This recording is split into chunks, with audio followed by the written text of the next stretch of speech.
being here and enjoying your morning with us every Monday through Friday from 9 a.m. to 11 a.m. Eastern Time. Once again, for those of you that are just coming in with us, thank you for being here with us on YouTube, Facebook, as well as MixLR and the homepage of wakeupcalldt.com, where everything is. You could find out so much more about the companies we work with and how awesome they are by clicking on the Central New York tab. You can find videos that we've just done, the most recent videos, most recent shows, all on the homepage. A lot of great stuff, a lot of great information. You can find out what's coming up on the show. You can click onto the MixLR feed and listen straight from the website on wakeupcalldt.com. There's a lot of stuff for you to be able to do, and I want to thank everybody who's gone and subscribed to wakeupcalldt.com. It's all free, so you've either subscribed there or you have liked it, bookmarked it, whatever it may be. Thank you for connecting with us on wakeupcalldt.com. Obviously, you can connect with us on the social medias as well by going to Facebook at wakeupcalldt, Twitter at calldt, and Instagram at wakeupcall_dt. And so thank you for everyone that's done that, as well as for those of you that have connected with us on your favorite podcasting outlet. We're on so many different ones, and I want to thank God for the opportunity to be on all of these. And not only thank God for that, I also want to thank the companies that are involved as well, and the good people at these companies that gave us a chance to put our show out there. So on Stitcher, on Spotify, TuneIn, iHeartRadio, Podbean, iTunes, and Apple Podcasts, as well as YouTube and MixLR. If you search Wake Up Call with Dan Tortora, you'll be able to find us on each of those, or you can search one word, Wake Up Call DT, because I know some of them, like MixLR, just want you to type in Wake Up Call DT as one word. So make sure you go on to any one of these podcasting outlets and look us up by searching Wake Up Call with Dan Tortora, or by searching Wake Up Call DT as one word. So thank you to everybody that's done that and bookmarked us there. We really do appreciate it. So we're here on Wake Up Call with Dan Tortora this morning. Got a lot of great stuff to get into. I'm excited. I'm ready for this. I had some massive news come out yesterday, and we will be talking about that on today's broadcast as well. There's a special spot where I'm going to do that, so I'm not going to do too much right now to talk about it, but I am going to put it in one of our very key spots here, which I'm excited to be able to do for you. Before we go there, though, inside of MaandPazPopcorn.com's What's Poppin', look at this giant menu of goodness. It's like, I think about it like this. When it comes to Ma and Pa's, having all of these logos and all these pictures and all of this stuff being in the menu for the day is kind of like Ma and Pa's menu, very much like Ma and Pa's menu, because they have over 200 flavors of kettle corn in their wheelhouse, and I believe at their store they have potentially somewhere around 40 to 50 at all times, and now you can go see them at the New York State Fair. They have closed their brick and mortar just for the time of the fair, really. So while you're out at the fair, you can go see them. They wanted to put all their staff over to the fair because they have a bunch of different booths that are set up around the fair. So make sure you go out and you see them today at the New York State Fair. That is Ma and Pa's Kettle Corn and Popcorn Factory. And let them know that Wake Up Call sent you in their direction. They have so many flavors, so many awesome things. They have their Oreo, they have their dipped Oreos, they have their dipped pretzel sticks, they have their cotton candy, they have their lemonade. So when I look at this menu for the day on What's Poppin', it is completely and truly fitting that it is a jam-packed menu, because that is exactly what the menu looks like if you go to MaandPazPopcorn.com. So make sure that you go over there and check that out today. And you get 20% off anywhere in the country. You could be listening to us and ordering from Minnesota, Wisconsin, Idaho, Kansas, New York, Florida, California, doesn't matter. Wherever you're ordering from, use the promo code MaandPaz at MaandPazPopcorn.com. Use the promo code DT20, that is DT20, to get 20% off today. And we got it, like I said, we got so much show coming up for you. We're going to start off the show, as we always do every single Friday, with the Annoying Moment of the Week, proudly presented by Carvel DeWitt. Then we'll get into Lead, Learn, Evolve, Ad-Lib, and Deliver, proudly presented by Chick-fil-A Cicero and Chick-fil-A Clay. And that is with my co-host, Miss Juanita Ward, motivational speaker and author. Then we'll get into the top dog of the week, and I'll make that announcement today, and that announcement is going to be coming to you proudly presented by Canine Camp Dog Daycare and Canine Kampground Dog Boarding. So that'll be coming up at around 10 a.m. Eastern Time, and then at 10:15 a.m. Eastern Time, immediately following his decision to step aside as the head coach of the OCC Lasers, Mike Wheeler will be joining the show to speak with me about it, to speak with me on the why. Why now? Why at this time did he decide to do this? So he's been coaching the OCC Lasers women's basketball team and making them a national power year in and year out, and he has decided to step aside. So we'll talk with him about that decision and so much more today, as he's been with us for a very, very long time, and I very much appreciate everything that he has done. I appreciate our relationship and our bond. So Mike Wheeler will be joining us at 10:15 a.m. Eastern Time. And, of course, he's holding up that number 400 for me in the picture that I had the opportunity to take when he won his 400th career game, and he has since surpassed that. And then we'll finish off the American Power Play Week with Temple, Houston, Cincinnati, and SMU. All different shades of red going to be on the show today. Temple first, and then Houston, then Cincinnati, and we'll finish off with SMU. And when SMU's players speak, I'll have a very, very cool announcement right after they do that something else is coming to Wake Up Call, having connection to SMU. So, very excited. And for those of you that don't know, Southern Methodist, which is down in the great state of Texas. So, as soon as we finish off American Power Play Week, are we really finishing it, is the question. So I'm very excited about that and everything that is to come here on Wake Up Call with Dan Tortora, where sports meets that thing called life. So make sure you stay with us here all throughout the entire show. MaandPawsPopcorn.com, the perfect partner, especially for a day like today where the menu is so full, just like their bags of kettle corn are so full, and just like they have such a long list of flavors and awesome treats for us. So with that being said, let's hop into the annoying moment of the week. I can't wait any longer. And so it's never hard for me to find the annoying moment of the week. What's difficult for me is going, how many do I want to do? And where do I want to really take this? So the annoying moment of the week coming up to you right now. And I'm very excited for that.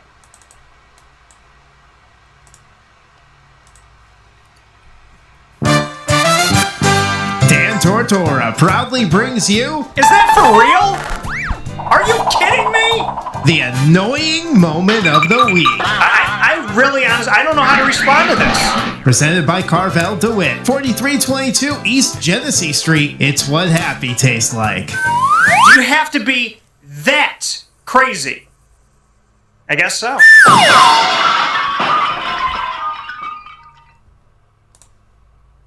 The annoying moment of the week for this week. Jeepers. There's a lot of places I could go with this. The annoying moment of the week for this week. You know, I'm going to have to go here because this is top of mind for me, and nobody can answer me as to why people do this stuff, and it's super annoying. So I'm just going to say it. You know, my annoying moment of the week for this week is going to have to be the people that aren't who they say they are. And people who make a connection with you, but then never, expand on that connection, I'm going to say. Like a business that goes, oh, yeah, just call me. Just give me a call. Here's my card. Just give me a call. And then they never talk to you. And I would say the same thing about dating. Let's go out tonight. Let's go get a drink. Here's my number. I would never give my number to somebody I don't want to have it. I could tell you that wholeheartedly. I do not give my number to anybody unless I want you to have it. So if I give my number to you, it's because I want you to have it.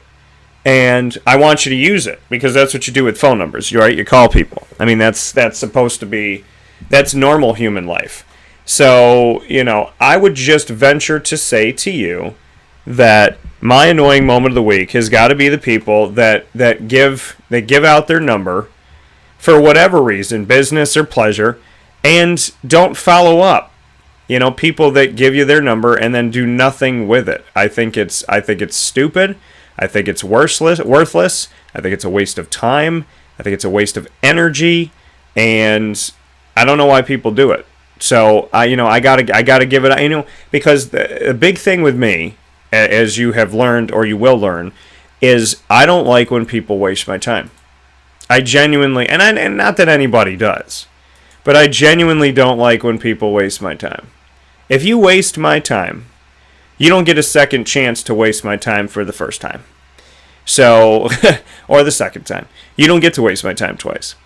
And that's how it is. So, you know, I mean, if certain people wonder, oh, okay, like, what's Dan going to do if I say we're going to have a meeting on Friday and I don't show up? Is he going to chase me? Nah, I might give you a call and see what happened, make sure that you're okay, and then we move forward.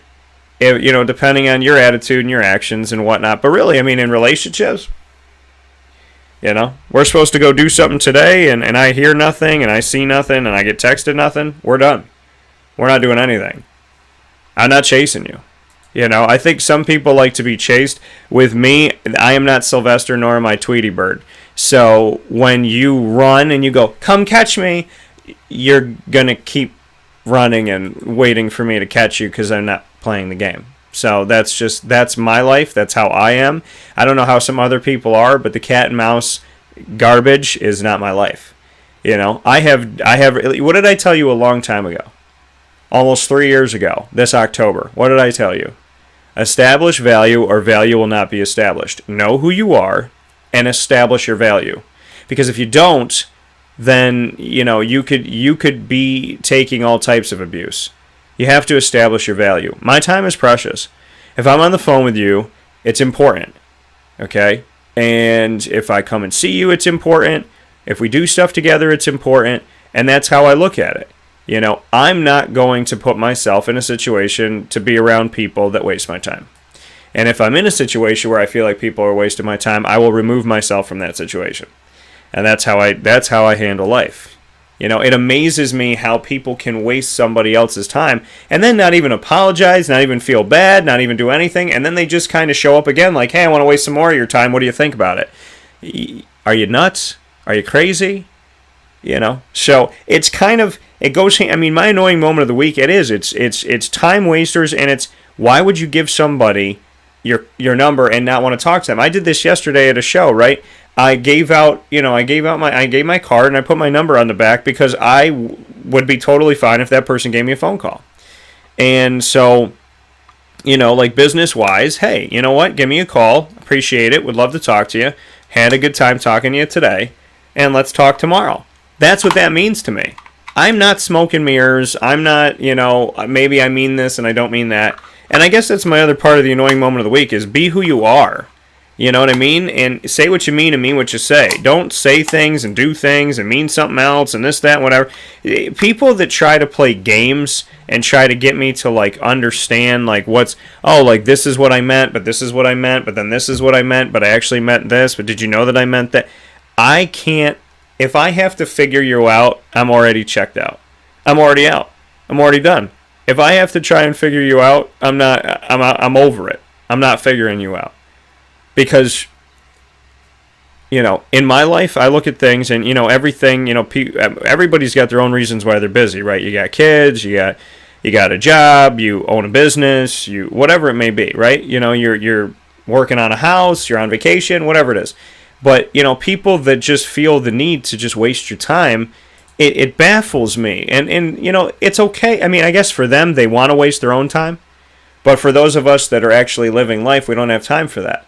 And on top of that, you know, the emailing, you know, the people that are such cowards, they can't talk to you to your face, and then they email you, or they don't email you, and they don't answer questions, and they're not clear, and they're vague, and they're rude, and they're disrespectful, and, you know, it's just, I always think to myself, like, what in this person's brain made them think, hey, it's Friday, it's like 4:30 in the afternoon. I haven't talked to this person in forever. I don't even know what I'm talking about. I don't even have all the facts. Let me just send them a nasty email and see how they respond. You know, I mean, you have to be a pretty unhappy person to be looking at your desk going, who can I piss off today? Who can I make mad today for absolutely no reason? Who can I become an enemy of just because I feel bored? You know, and I'll never understand those people because I'm not one of them. But sometimes it feels like it's a prerequisite to be a nasty person and for certain jobs. And I don't get it. It's like they're everybody's enemy, and, you don't really, you got to treat people individually. I'm never going to be your enemy because it's not the type of person I am. Like, I'm never going to seek out to hurt you or anything like that. So for people to do that with me is a lost cause, because it's like you're trying to throw punches at a person who was going to be there for you if you needed them.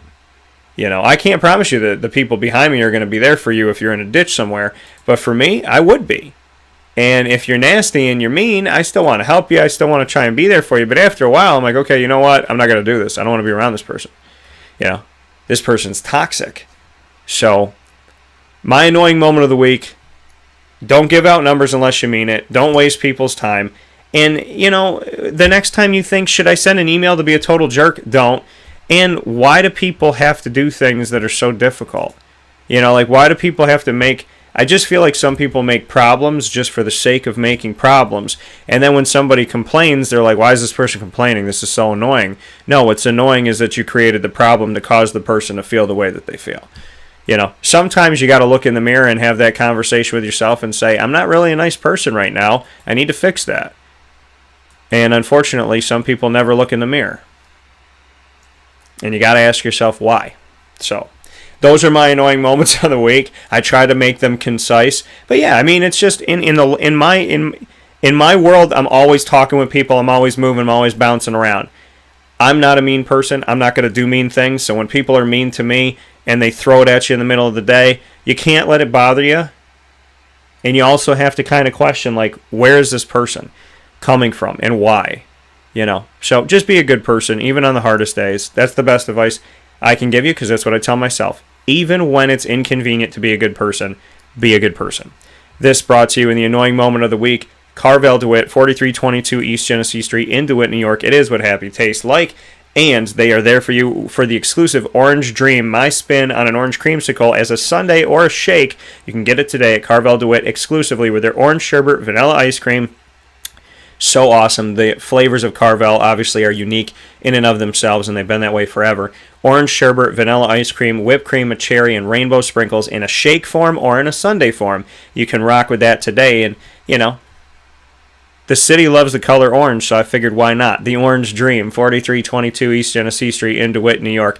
Go out and get that today. We'll take a step aside for a fast break. When we come back, we'll be here with Lead, Learn, Evolve, Ad-Lib, and Deliver, featuring the beautiful, the wonderful, the incredible, my sister, Miss Juanita Ward, will be joining the show right after this in Lead, Learn, Evolve, Ad-Lib, and Deliver. Proudly presented by Chick-fil-A Cicero and Chick-fil-A Clay. This is Wake Up Call with Dan Tortora, and you are inside of the Café Football studios.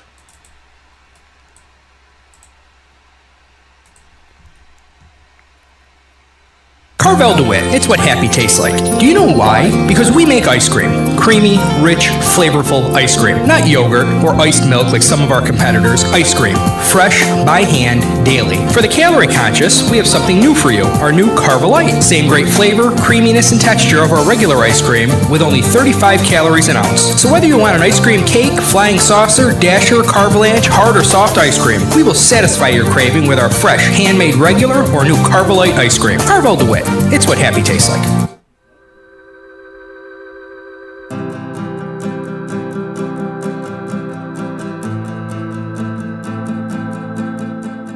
Café Football offers same-day local delivery of our products, offering no delivery charge for Onondaga County.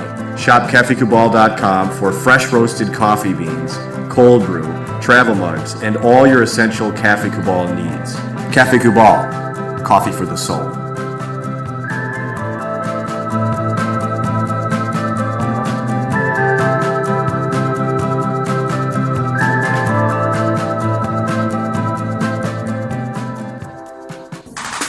The Wildcat Sports Pub in Camillus, New York is located on 3680 Milton Avenue in the Home Depot Plaza. It is your family-friendly sports bar and restaurant. Folks, some sports bars aren't family-friendly. Some family-friendly restaurants are not sports bars. The Wildcat Sports Pub in Camillus, New York is proud to be both. It is that marriage that you've been looking for years. The Wildcat Sports Pub is your home base for your sports bar and restaurant needs, games for the kids, indoor and outdoor activities, and enough things on the menu to come back every single week and get to try something new. They're open Sundays from noon to 8 p.m., Monday through Wednesday, 11 a.m. to 11 p.m., and Thursday through Saturday from 11 a.m. to midnight. For reservations and party information, call 315-487-2222 for the Wildcat family-friendly sports pub and restaurant.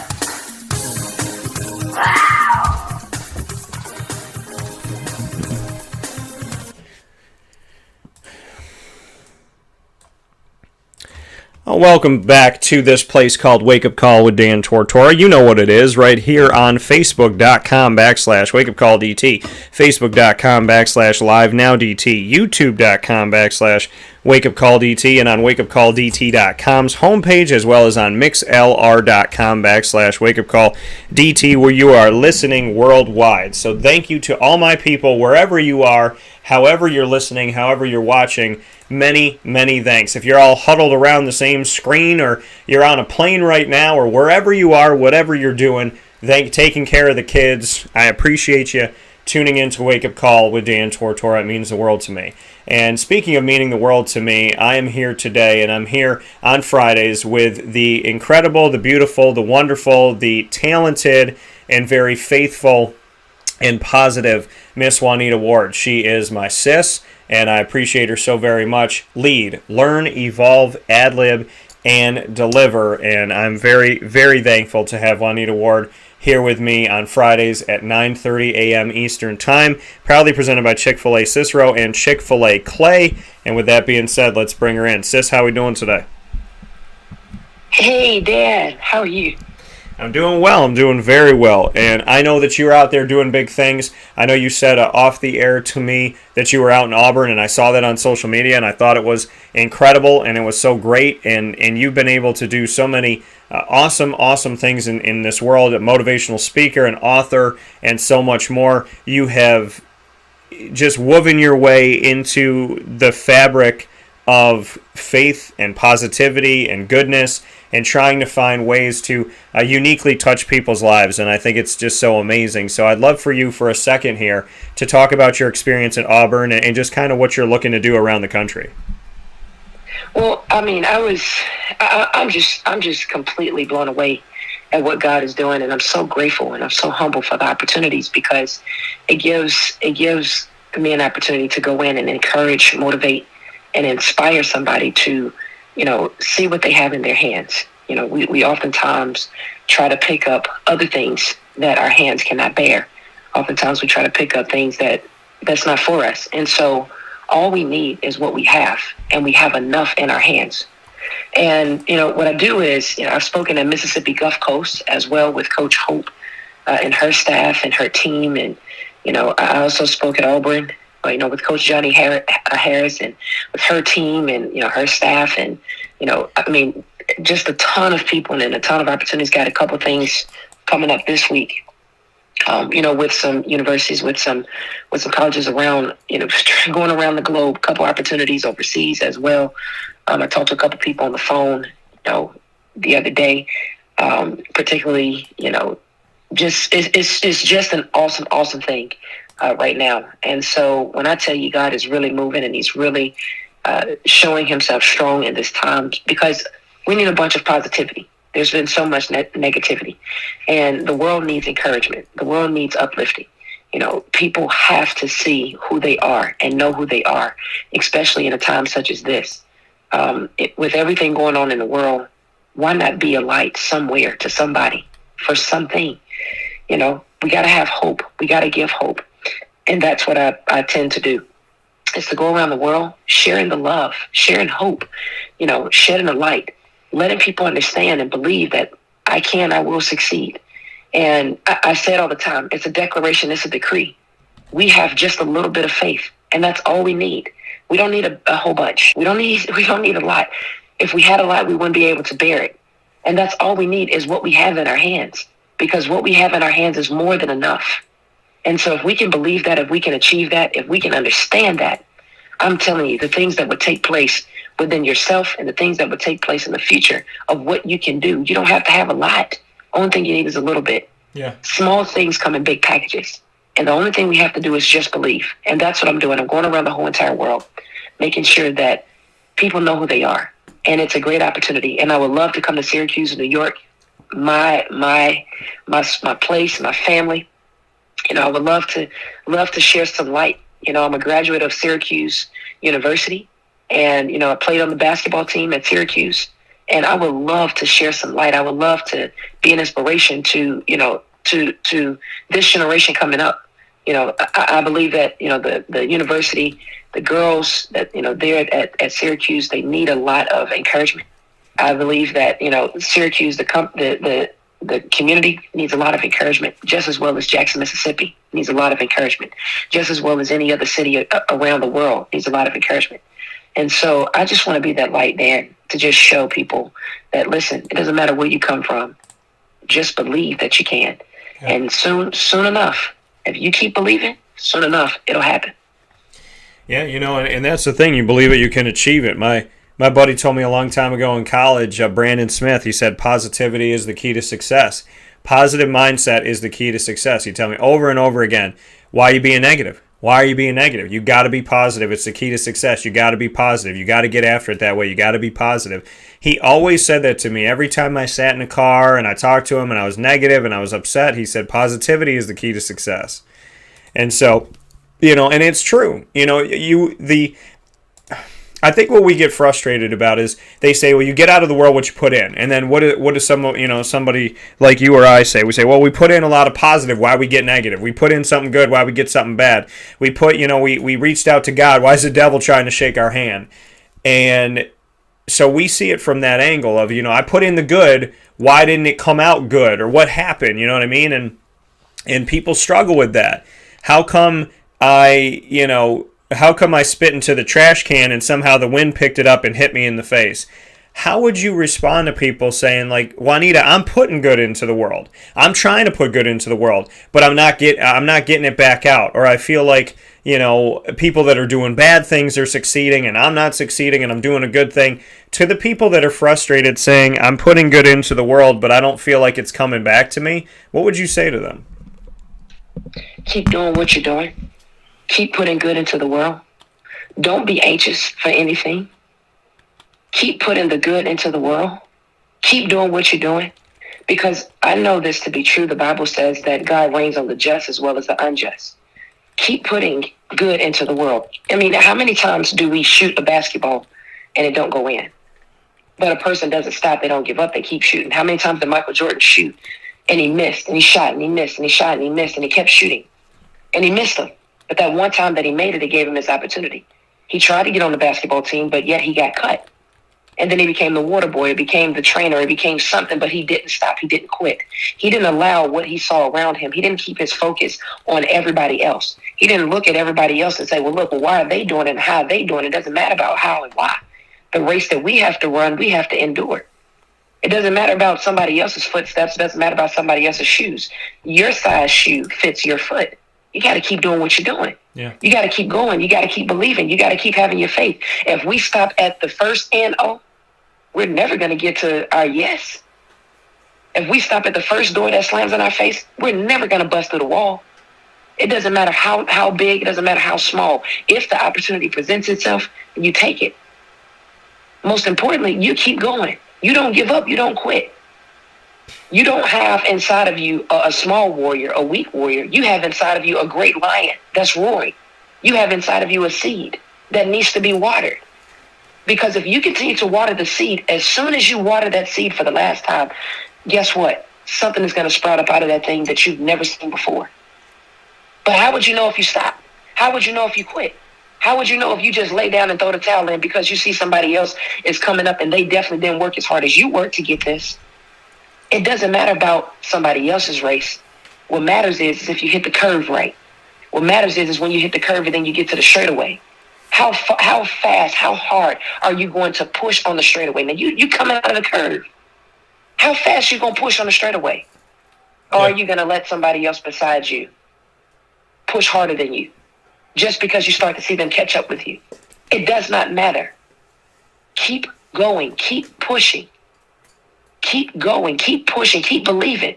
You got to speak positivity to yourself because nobody else is going to speak the positivity that you need for you but you. Right. If I listen to somebody else speak positivity for me, it's not going to happen. You got to speak the positivity that you need for you in order for you to believe, in order for you to achieve. Yeah. You know, and I think it's incredible because, I mean, you just said it, but it's something that I think about that really just would take it all away in the moment. I would think, I think about a little thing like words or sentences that you could say to yourself on a daily basis, something that works for you. Yeah, everybody has something, but something you could say to yourself that when you're losing control, when you're getting stressed out, when you're getting worried, when you're getting upset, when you're getting fearful, when you're getting angry, that you could just say something to yourself to bring yourself back. And one of the things that I think you just touched on, Juanita, that could bring anybody back, including myself in this moment, is has anybody ever won a race turning around and looking? Has anybody ever won a race looking over their shoulder going, how close are they to me? No, you trip and you fall. When you turn around, when you're running the race and you see those people in the Olympics and they're running and they're in that straightaway, they don't turn and look around. It would throw off their eyesight. It would throw off their equilibrium. It would throw off their feet. And they're going to lose. I don't think anybody's ever won a race. Go look at the pictures. Go look at every Olympic ever. Has anybody ever won a race turning around and looking at everybody else? I don't think so. But yet we do that all the time. Right? We look on social media. What'd they say? We look on the blogs. What'd they say? We look over our shoulder. Where are they? Where are they? Where are they? And has anybody ever won their race doing that? Has anybody ever gotten a gold medal, a bronze medal, a silver medal, looking over their shoulder? You just brought it up with the cars. And Juanita, I think it's a perfect analogy because this is what it made me think of. Can you think of anybody that's ever won a race looking behind them at their past or around them at their competition? I can't name anybody.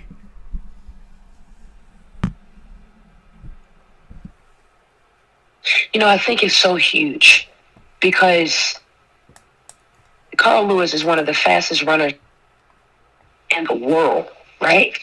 Yeah. He's never won a race looking backwards. Carl Lewis kept his eyes on the prize. Carl Lewis at the moment became tunnel vision within his own race. He didn't see anybody beside him.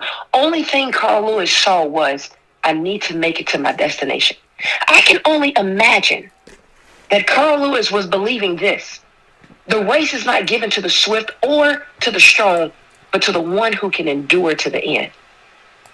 It's amazing how many times we faint. It's amazing how many times we give up. It's amazing how many times we say, you know what? I've allowed fear to come in. I've allowed anxiety to come in. Faith does not dwell with fear. Faith and fear are not friends. They don't like each other. They don't get along because fear is doubt. Faith cannot operate in doubt. Faith cannot operate in doubt because fear is false evidence appearing real. Faith is just believing in evidence that you cannot see, but you know it's going to happen before you see it, before you have it. I just believe it's going to come. For example, we work 5 days a week. At the end of the week, you expect to get a check. But you put all the work in on Monday, Tuesday, Wednesday, Thursday, and then Friday come, you expect that check to hit your account. You believed Monday, Tuesday, Wednesday, Thursday, Friday. And you worked hard Monday, Tuesday, Wednesday, Thursday, Friday. You endured some things Monday, Tuesday, Wednesday, Thursday, Friday. You went through some battles Monday, Tuesday, Wednesday, Thursday, Friday. You faithfully got up and went to work every single day. But why is it that when you're trying to achieve something, you quit? Yeah. So in honesty is saying that we work hard for somebody else, but we don't work as hard for ourselves.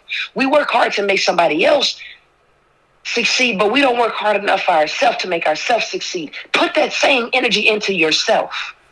Put that same vibe into yourself. Put that same connection into yourself. Because just as hard as you can work for somebody else, You got to be able to work 10 times harder for yourself. You can't believe super, super hard for somebody else and believe that they can achieve, and then you think less of yourself and you think that you can't achieve. It's backwards. First and most importantly, you got to believe that you can achieve so that you can believe that somebody else can achieve. I've never seen a hurt person help a hurt person. I've never seen it. Because a hurt person is only going to tell you about their hurt. They're not going to tell you how to get out of the hurt. A hurt person has to get healed in order to help somebody else. A hurt person has to get healed in order to help you see where you need to go. Because if a hurt person is still hurting and they keep getting stabbed and they keep getting hurt and they keep getting stabbed and people keep putting bad words and people keep putting bad things, that hurt person cannot help another hurt person because the only thing they're going to talk about is hurt. A healed person helps a hurt person because a healed person can talk about what they've been through and teach you how to get out of what you're going through. Yeah. Because that hurt person has faith enough to believe that they can get healed. That person has faith enough to believe that they have faith in themselves. How can I tell you if I've never been through? When your faith gets weary, push a little bit harder. When you see somebody else going up, push a little bit harder. You don't have to be in competition with nobody but yourself. Be in competition with who you was yesterday. Stop looking at everybody else and trying to say, well, why are they going up? They don't have the education. They don't have this. They don't have that. And you put all these negative things on what they don't have. Every time somebody point the finger, you got 3 pointing back at you. Stop pointing the finger at what's not. Prepare. Put into yourself. Push yourself. Line yourself up. Because clearly there's some things that's off within yourself. And the number one thing is you've lost faith. There's no way in the world that I would have been able to achieve what I'm achieving now had I stopped and looked at the situation that was surrounding me. Had I realized that, you know what, we don't have a lot of money. We don't have lights. We don't have this. I got burnt on a kerosene heater. My parents didn't come up. I didn't come up with the riches. Had I stopped and looked at how poor we were, I would have never achieved to where I am now. But what I did do was I used my life situation. I used all the negative words. I used all the negative energy that was going into my family. I used all of the people that was talking about us. I used all the people that was talking about me wearing hand-me-down clothes. I used all of that as motivation to say, you know what? I love you. I appreciate you. Because had I not had you, I would have never believed in me. It's not about what somebody else is doing. Remember this. The race is not given to the swift or to the strong, but to the one who can endure to the end. Can you endure to the end? The only thing you got to do is have faith. Yeah. Just a little bit. You know, and you're speaking truth, because I can tell you there's parts of my life where I've had extreme faith and there's parts of my life where I haven't. You know, and you say to yourself, okay, well, you know, I believe in this, but I don't believe in that. I just had a conversation with my priest this week and talking about different things and saying, why does this happen? Why is this okay? Why doesn't this work out? Why doesn't this make sense? And we've had those conversations. You know, why this? Why that? I believe in this. Well, Daniel, do you believe in that? I don't know. But can you really have true faith if you only have faith in certain areas? And that's a question that I asked myself, and I said, all right, Daniel, you know what? You believe in God to come through for you here. Then you got to believe that God's going to come through for you here, because you believe in God as not someone who comes through in certain places, but God is the come-through-er. God is the endurer. God is the leader, the father, the partner, the understander, the lover. So if that's who God is, then God doesn't pick and choose which battles he helps you with. He helps you with every single one of them. But you don't like this one. Why? Because it's harder. Well, this one came a little easier. Well, this one just seems to work out. How come that, you know, and I've said it and other people have said it, this part of my life is so good, but this other part of my life could get better. This part of my life, I feel like God is always pushing fruit in, putting fruit in, putting fruit in. But this part of my life, I feel like there's fruit always being taken out of the basket. What am I supposed to do? How am I supposed to live like this? How am I supposed to deal with this? You know, and I think, and I said it to you off the air, I feel like God looks at me sometimes and says, Daniel, I done backed the truck up with 813 prizes. And you're asking me, why is 814 not on this truck? I'm gonna smack you. You know, that's what I feel, you know? I'm gonna smack you, Daniel. Because what do you get to do in your life? You get to wake up every single day to that dog, to Lily, and she loves you like crazy. You have your mom, who has loved you and raised you your entire life. You have your grandfathers who have been gone almost 30 years, and you still credit them with raising you because God is good. You have your grandmothers who you love that are up in heaven too now, and they raise you because God is good. You have, God has taken, I look back, I look at my life and I said, why are all these things, I get to do what I love and love what I do. All these things are so good, but why don't I have this one thing? And then I made a list, Juanita. I made a list of that one part of my life. I made a list of the things I don't have anymore. And I looked at that list when I made, and it was so easy to make. And it was dodged a bullet, dodged a bullet, dodged a bullet, dodged a bullet, dodged a bullet. I'm in the Matrix now. The fact that they're making the Matrix 4 is perfect timing because I should be in it because I've been dodging bullets like Neo in the Matrix. And looking at this, it's like I kept saying to God, why didn't you give me? And he's like, look what I took from you. Look what I took. I took pain. I took suffering. I took lack of understanding, lack of respect, lack of faith. I took that from you. I took pain. What did you just say? Painful people cannot heal people. I just took painful people from you. People that were not healing you. They were only opening old wounds or causing new ones. I took the hate out of your life.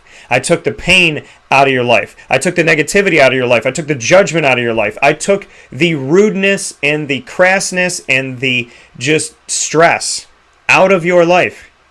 Daniel, I gave you a gift. Sometimes the gifts that God gives us are the things he takes away. I'm going to say that again.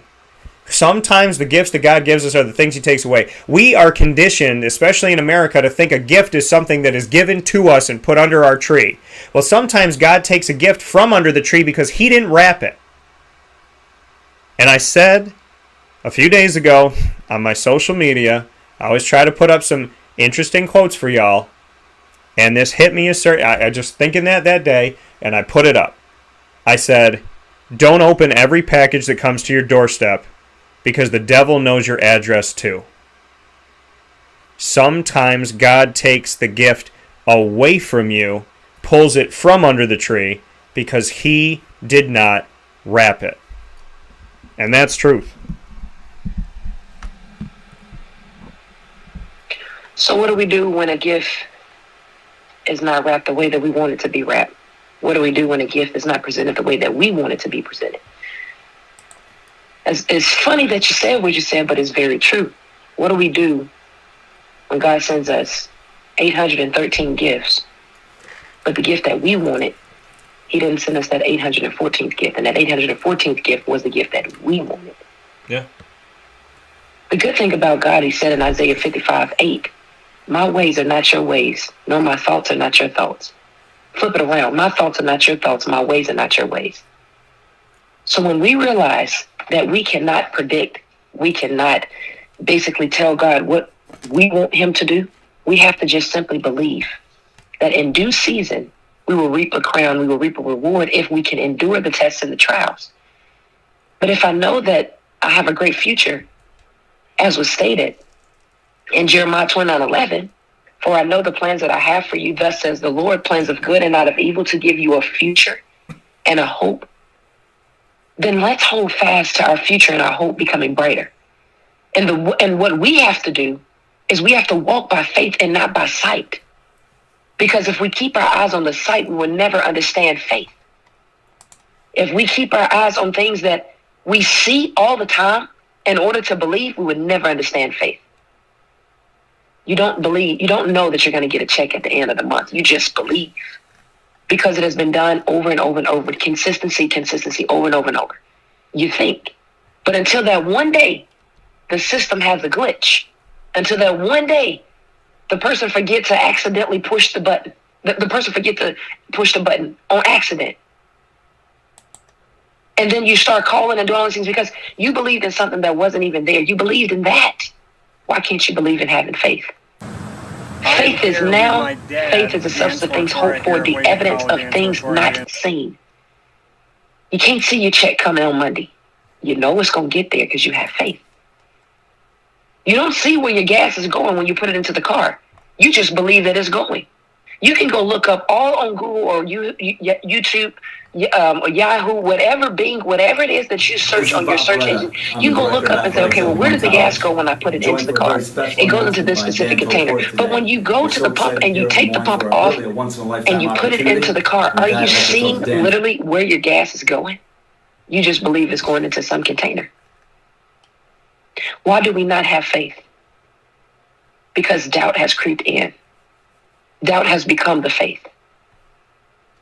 So if we allow doubt to become our faith, Dan Tortora then on what's the purpose of even believing that you can your do one-stop something? sports shop, and on Let me tell you something, my friends. mixlr.com/wakeupcall. Keep DT hanging out with you inside the of the faith. Cafe Kubal No matter studios. I hope what. you're having yourself a fantastic morning. Keep the faith. Keep believing. Because if I believe that I can and I will, I promise you, you will succeed. If you just push a little bit harder, you will succeed. We need all of the no's. The no's is what keeps you going. If you had all the yeses in the world, life would be too easy. If you had everything that God wanted to give to you right now, you would not be able to carry it.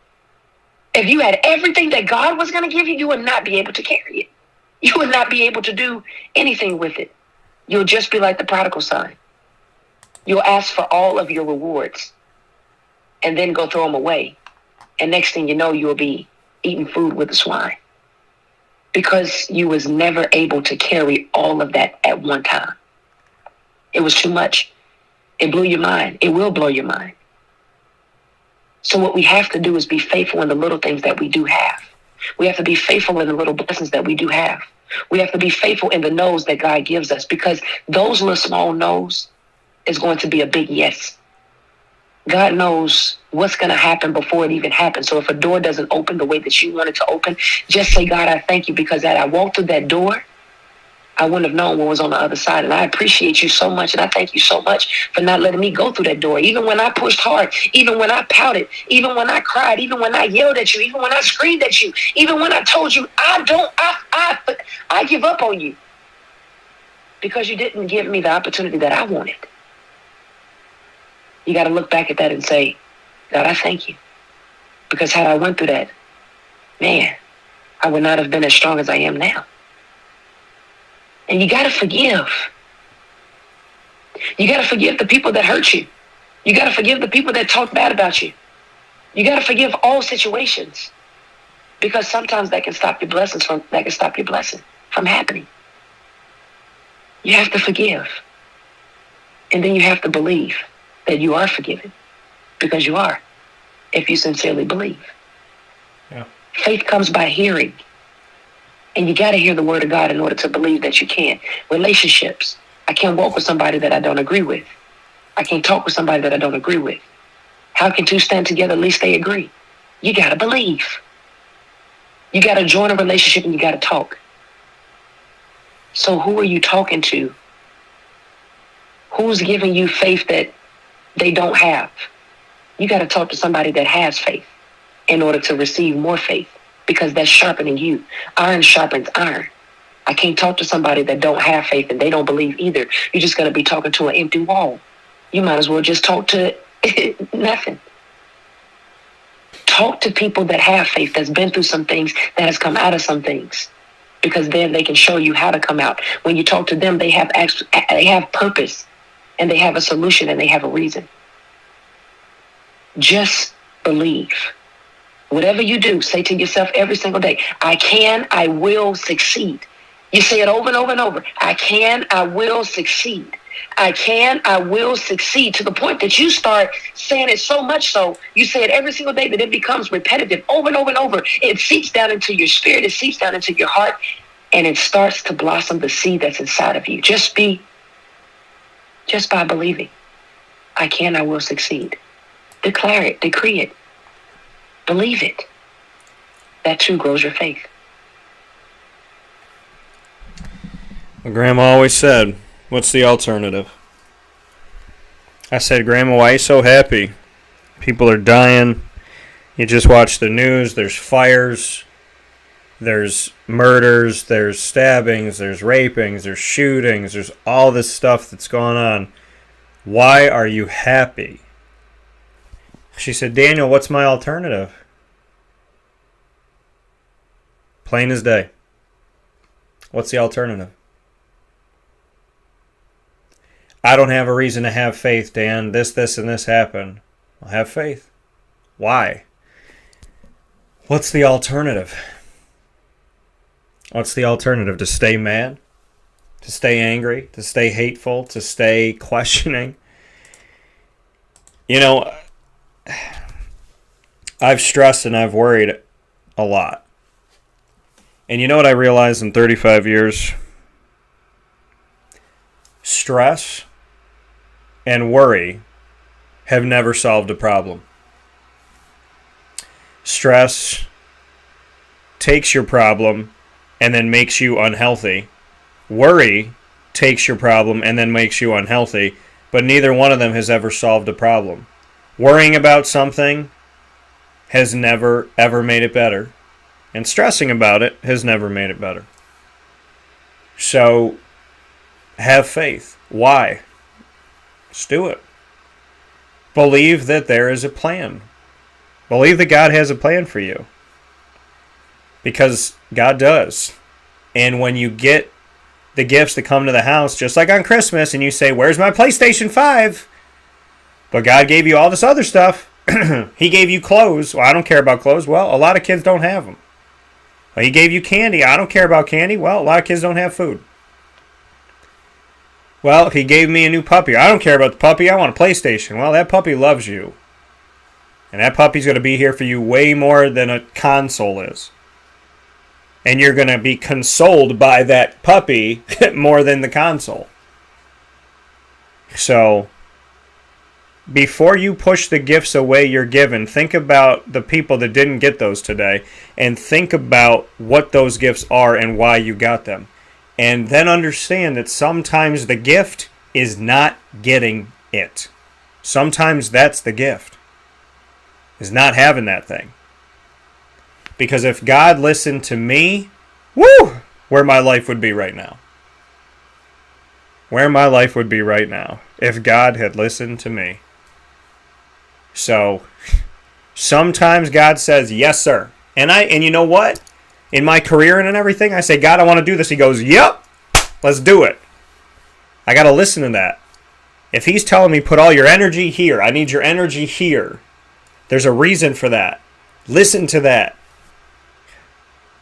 Well, God, I want to do that. No. Don't take your energy off of this. I need your energy right here. Daniel, I need you to build this house. I need you to build this house.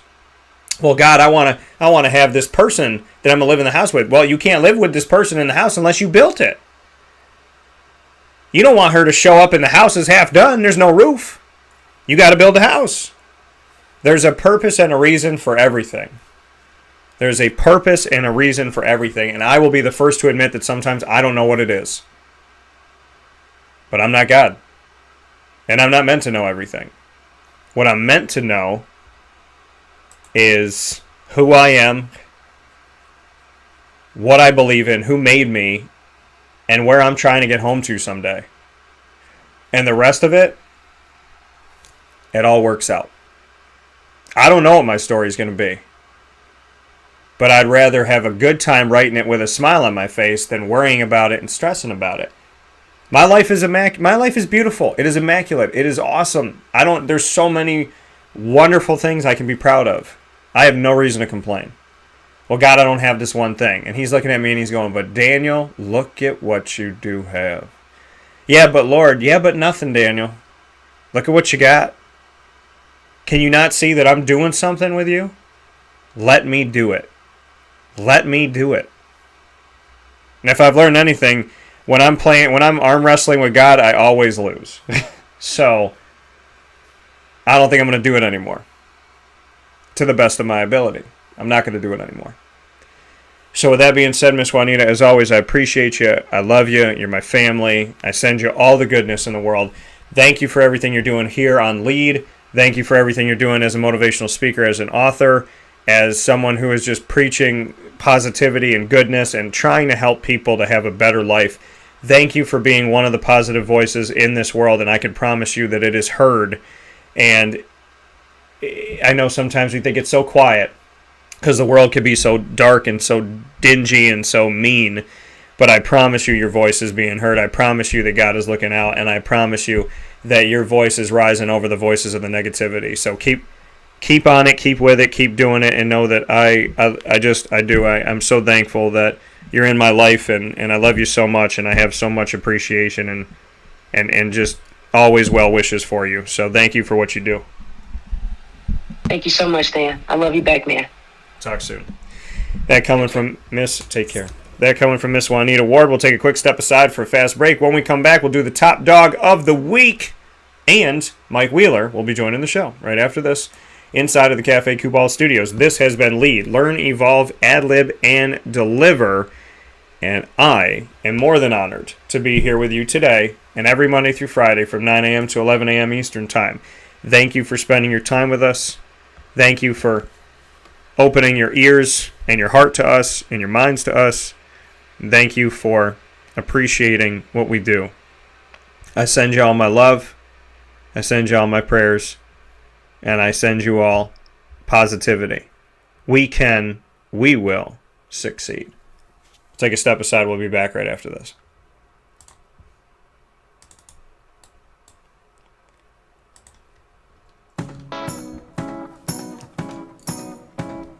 In these unique times, there are those in our community that give us a sense of normalcy and positivity. Pizza Man on 50 Oswego Street in Baldwinsville has been here for you for over 35 years and is here now. Call 315-638-1234 or order online at pizzamanbeeville.com to bring those familiar tastes into your home. And remember to come see our monthly on-site broadcasts centered around the community and our Baldwinsville beats. Pizza Man in Baldwinsville. Any way you slice it, they are always here for you.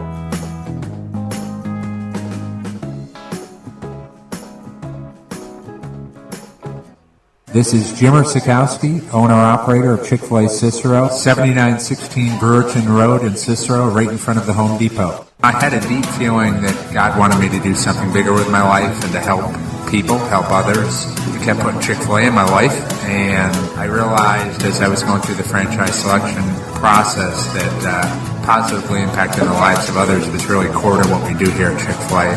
First of all, it starts with the food. The food is brought in fresh daily. We bring in local produce. We prepare to order in the kitchen. We hand bread our chicken. We hand spin our milkshakes. It's great food. It doesn't taste like fast food. I think the second thing is the way people feel when they come in a Chick-fil-A restaurant. It's different. We try to treat people with intentional kindness here, which is very different and deeper than good customer service. And so I think it feels remarkable for most people to come in a Chick-fil-A restaurant. And then lastly, the impact that we try to have in the community is very different.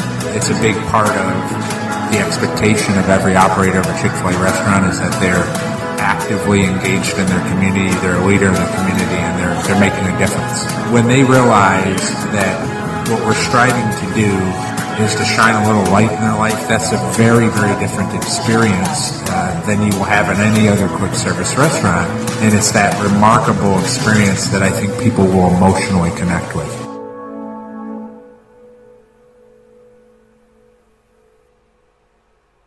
I'm George Townsend of Honda City with some good advice when buying a new car. The true cost of owning a new car is determined by the appraised value when you trade it. No vehicle appraises higher than a Honda. Next, look for low APRs and deep discounts. You also want low maintenance costs and great fuel economy. That's why my advice to you is to buy a new Honda. Looking pre-owned, visit our Honda Certified Used Car Center. Honda City, 7140 Henry Clay Boulevard, Liverpool, or HondaCity-CNY.com. It would be a pity if you don't shop at Honda City.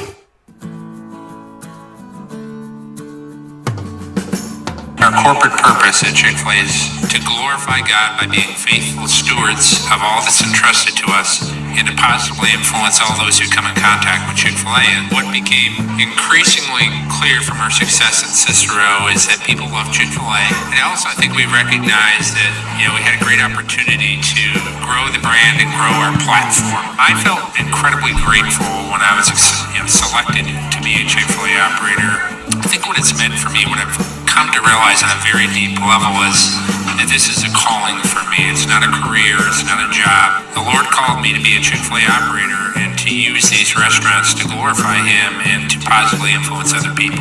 I'm blessed. I'm very blessed.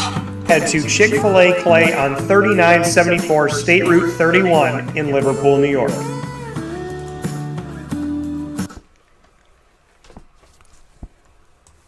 Welcome back here to Wake Up Call with Dan Tortora on wakeupcalldt.com, your one-stop sports shop, and on mixlr.com/wakeupcalldt here inside the Cafe Football studios. You're also watching on facebook.com/wakeupcalldt, facebook.com/livenowdt, and on youtube.com/wakeupcalldt. It is time in our broadcast to do something very special we do every single Friday right around 10 a.m. Eastern Time, but I held on to it for a little bit here, and that is the Top Dog of the Week, proudly presented by Canine Camp Dog Daycare and Canine Kampground Dog Boarding. Well, you know that Mike Wheeler is about to join the show, and he doesn't know that I was going to do this, but I felt the need to, so I am doing exactly this. Our Top Dog of the Week this week, proudly presented by Canine Camp Dog Daycare and Canine Kampground Dog Boarding, is none other than Mr. Mike Wheeler himself. He has been here with us in this community for such a long time. He has helped to mold young minds, to coach young minds. He has made OCC a national brand, a national name in the junior college ranks when it comes to women's basketball and the success of women's basketball in our community. He has been a perennial name for that. I don't think that Mike has ever gotten the amount of credit that he deserves. I've tried on my show to give plenty of credit to him. I think that there's always more to be had. I know he's been humble. I know he gives it to his assistant coaches. I know he gives it to his players. I know that, he gives it to the people around him. But I can't think of a better Top Dog of the Week than to share this moment with a friend, share this moment with someone that I care about, I have been honored to work alongside, and when he made the decision to step aside as the coach at OCC so he could spend more time with his family, I didn't have to read it on a ticker or read it in a newspaper or see it online. I got a phone call from a friend. Hey Dan, you've been good to me. You've always been there for me. I want to share this with you because it's important for you to know. That type of appreciation, kindness, respect, whatever you want to call it, those are the reasons that you get reminded every day why you do what you do. So the wins and losses, yeah, Mike's had great seasons. Yeah, Mike has put himself in the top few in the country. Yes, I think this team was on the verge of winning a national championship and being right there many times. But if you ask me what I appreciate about Mike Wheeler more than anything, it's the kindness, it's the compassion, it's the goodness, it's his time and energy. It's the fact that when I picked up the phone, he would either answer it or he would call me right back. He would text me immediately. Danny, I'm in a meeting. I'll get in touch with you later today. He's been there for us. He's been there for the community. He's been there for these young women. He has been there for his assistant coaches. He's been there for his family. And I will never, ever have somebody step, to hear somebody stepping away from something, I will never step in front of them and say, no, you can't do that. You can't spend more time with your family. Selfishly, I want Mike Wheeler to be a coach here forever because it means we'll be successful and it means we'll have good leadership. But as a friend, I want Mike to spend his time where he feels he needs to spend it most, and so much of his time has been spent being a leader. Coaches don't have a few seasons a year. Coaches are coaches 367 days. Somehow they add 2 more in. They work 25 hours a day. They work 9 days a week. That's how I see it. So, for this Top Dog of the Week, presented by K9 Camp Dog Daycare and K9 Kampground Dog Boarding of East Syracuse, it's easy for me because I would have chosen Mike for this last week, the week before, and the week before that. So with that being stated, it is truly my honor and undoubtedly my privilege to welcome Mike to the show, not as a coach, not as a leader, not as a mentor, not as a teacher, but as all of those things in one human being. And more than anything, to welcome my friend. Mike, I'm appreciating having you here this morning, and good morning to you. Dan, thank you for having me, and thank you for that. Those kind words means a lot. Appreciate it. Yeah, well, Mike, I think if we've learned anything in this world, Facebook.com/DT, where you should be telling the people that you care about them. And if we haven't learned that by now, we haven't learned anything. So, as I said in the intro, I know you've been humble. I know you've been all about everybody else. But it shows a lot about your character, and it shows a lot about who you are as an individual just by giving me that phone call a couple days ago. That shows who you are, and those moments that nobody will ever hear on the air and nobody will ever share except for you and I, those are the reasons why I appreciate you the most. And I think that we need to tell people that because in today's world, it's very easy to get caught up in everything. But when you pick up the phone and say, hey, I want to talk to you for a minute, those are the things that I'll always appreciate. And like I said, those are the things that will never be aired. It's just for you and I. But those are the moments that I really think mean the most to me. And thank you again. And I think you hit it earlier when you were talking about family. And for 20 years, I tried to teach my players and my athletes that family is so important. It's family in the locker room. It's family off the floor. It's family all around. And I think no matter what avenue you turn, what street you turn down, it's always going to be family. And I think that's part of who we are as an individual, as a person, and how you were raised. I'm just very similar to you. I was raised in a very big Italian family, very old-fashioned, very manners, respect. And I think as you grow up and as you start your career and as you choose the avenues you want to go down, I think the family portion of it always follows you no matter where you are. If that's how you were raised, it just follows you everywhere through your career, through everything. And then you go home to your family. And, I couldn't say how much respect and love I have for my wife and my kids, the support that she's given me for 20 years, and love I have for the backbone to give me the opportunity to do what I love to do. So it's special. And speaking here with Mike Wheeler, coming off of the news that he has decided to step aside after spending so much time as the head coach of the OCC Lasers women's basketball team to spend more time with his family. How long of a process was it for you to come to this decision at this time in your life? The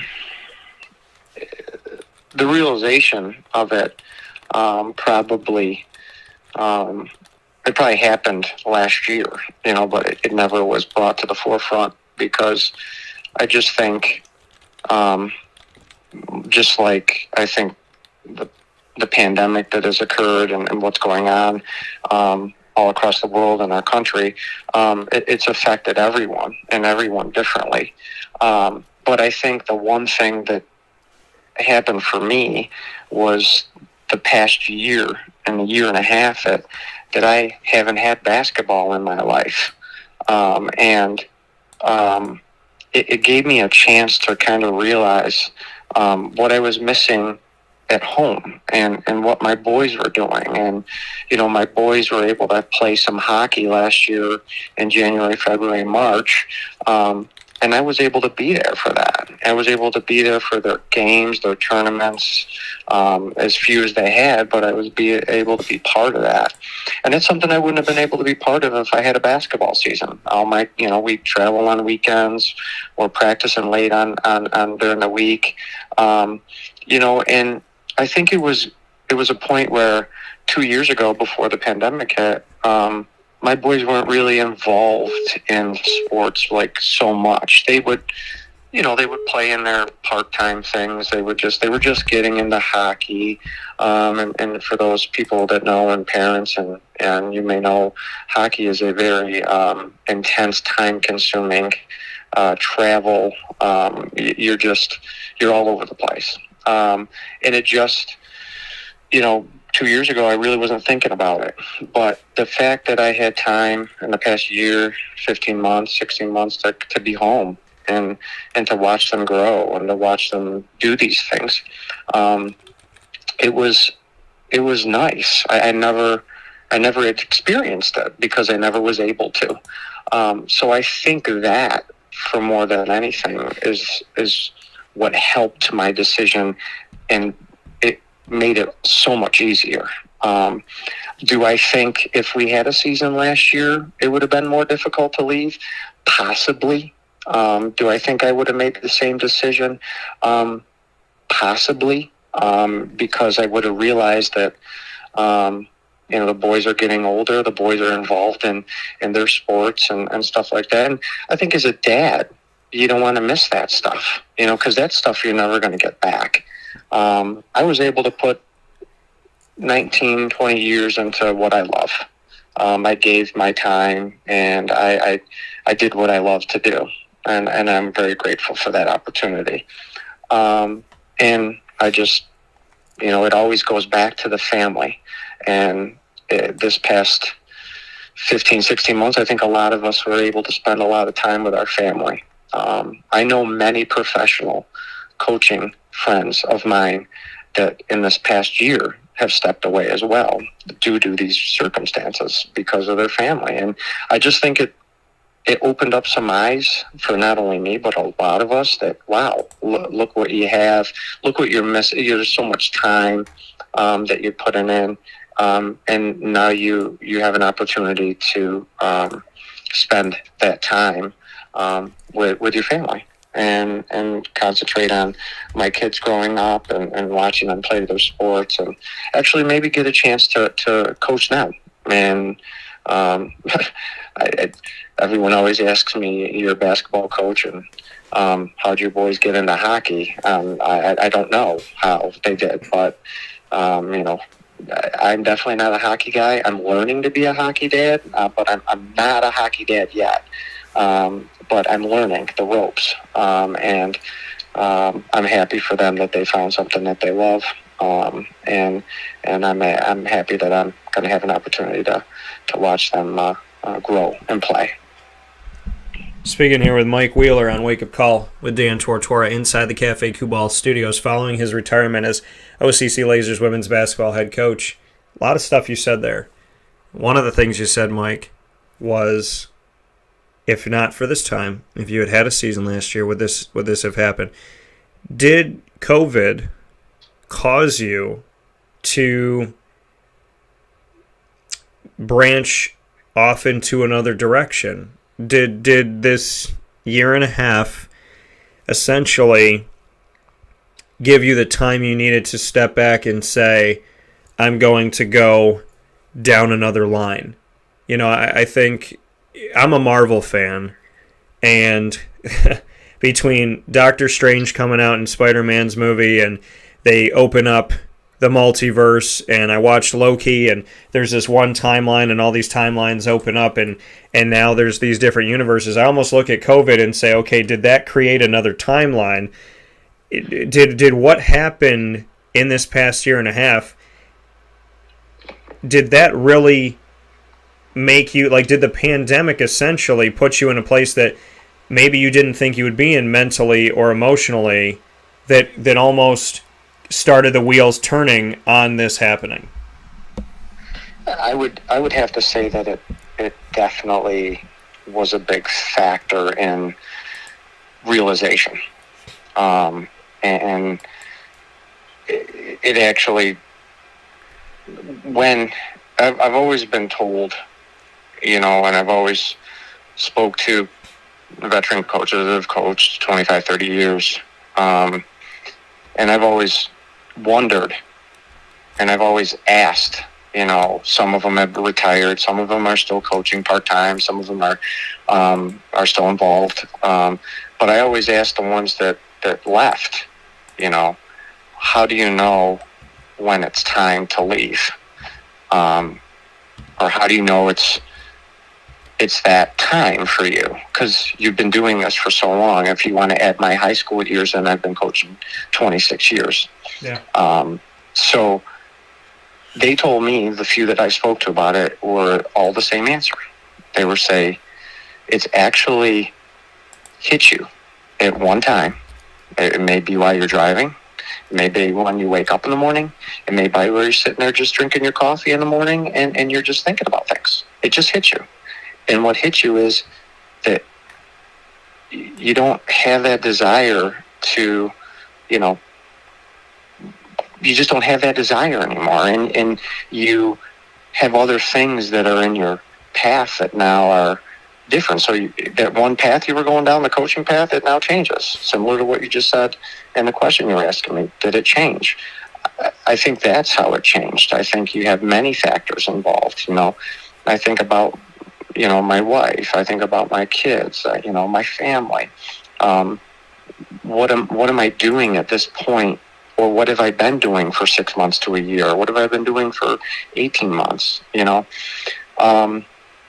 I think that those all play factors and the decisions that you make. But the one thing that I can come back to was I didn't miss it. Like, it was weird. And I think that was the part that affected me the most, was the missing aspect, where here I am 15, 16 months and we didn't have a basketball season, and I recruited, we have a tremendous group, or Coach Grinnell, that took over the program, has a tremendous group coming in this year.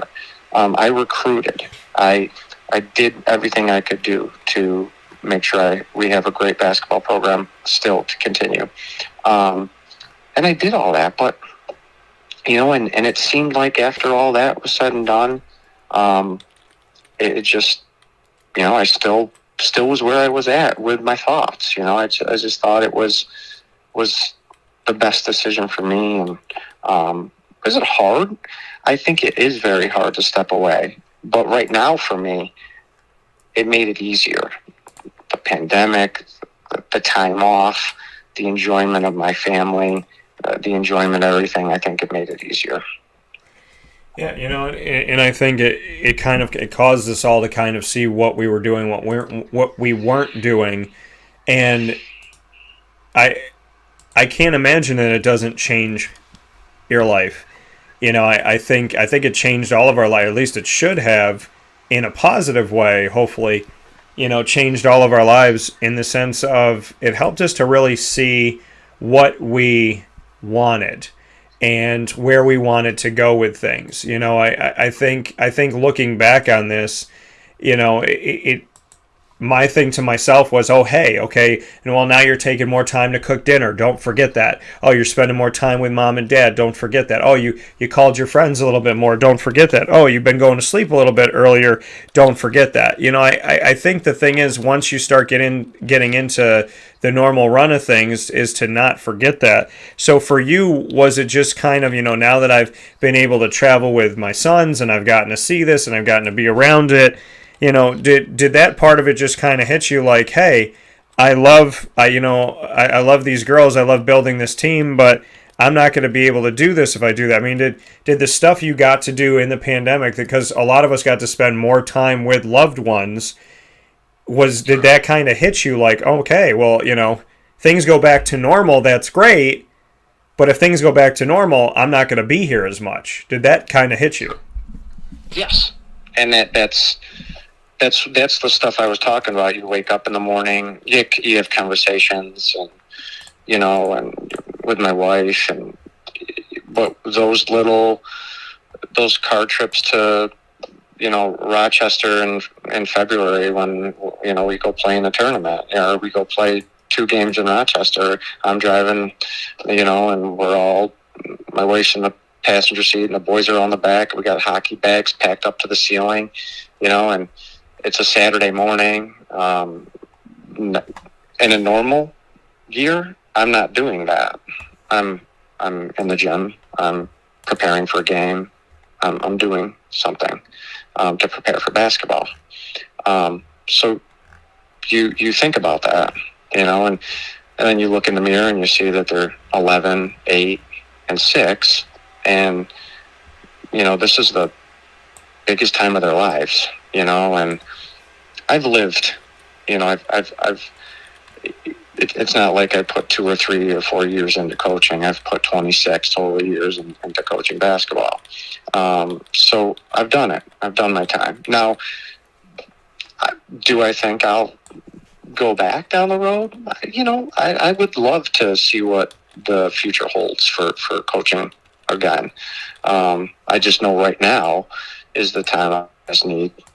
I need to be doing what I'm doing with my kids and my family. And I don't think anybody, there's been so many people out there that say they stepped away, they retire, and then a couple of years later, they're back doing something else in the coaching field or something that they were doing just because, that's what the time brings for them, and maybe the times change, I don't know, but I know right now in my life that this was the decision, the best decision for me, and my family, and I'm very content and happy. And so for you, what is this chapter? I mean, I know you're going to spend a lot of time with your boys and with your wife and whatnot, but what else does this chapter have for you? How will you fill up your day, knowing that your day has been easily filled up for almost 3 decades? I think the biggest thing, and the only thing that what changes for me is, my day, I get out of get out of work at 4:30, and then I'm over at the gym and practicing. So I think now that what changes is I get out at 4:30, I go home and pick the boys up and bring them to practice and stay at practice until 7 o'clock at night. So I'm just doing a different thing. I'm being a dad, I'm being chauffeur, and I didn't think the first couple months of retirement would be me sitting in a ice hockey rink with a sweatshirt on and gloves and hats, and long pants like I'm going to ski, because I'm in inside a gym for my entire life where I'm wearing shorts and a t-shirt, if I'm coaching a game, I have to wear, I'm wearing my suit, but still very minimal. So it's a big difference. That I see myself doing that right away?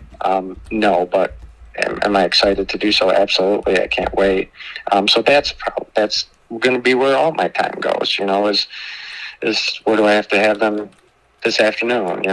My 2 little ones are playing hockey and soccer. My oldest is playing on a travel hockey team. So, we'll have schedules, we'll have the calendar. And this is all prior to COVID in 2019 and 20. There was no schedule for practice for kids because they weren't involved like they are now. And so now that's probably going to be my thing from this point on is, get out of work at 4:30, practice games, and then schedules on weekends. And, it's going to be different, but again, it's what the future holds right now for me, and supporting my wife. My wife just currently took a vice principal's job, so she turned over a new career move for her. And it's for me. I like to be there and support her as well. It's just as a new gig for her. She supported me for 20 years. Yeah. And now it's time for me to support her and my family. And whatever she needs, because this is something that she worked very hard at. And I'm excited for her and her new endeavors and so on and so forth. And I'm excited for me to see what the future holds. Yeah, and for your wife, when you say that you're going on these trips and you're getting things ready and you're going out there and the hockey equipment is filled to the ceiling of the car, not that you didn't appreciate it before, but did you look at her at all over the last 18 months and just go, did I marry Wonder Woman? Like, who is this woman? To see that. I mean, did you ever take a look at her and go, how do you do this all by yourself? This is exhausting doing this with two people. It's over and over again. And again, I probably don't say it enough, but after going through it and knowing what she went through and what she still does to this day, it's amazing. She's an amazing woman. And, to not just get one ready, you got three. And now we have two going one way and one going another. So you have to figure out how one's getting there and the other two are getting to their practice, because they're not in the same level.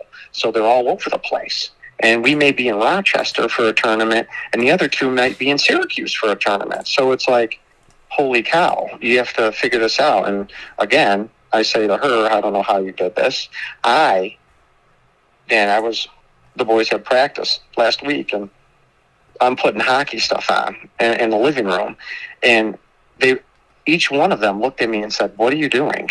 And I was like, I don't know. I put a chest pad on a knee and a knee pad on a shoulder, and my sons are going, "Dad, where's Mom?"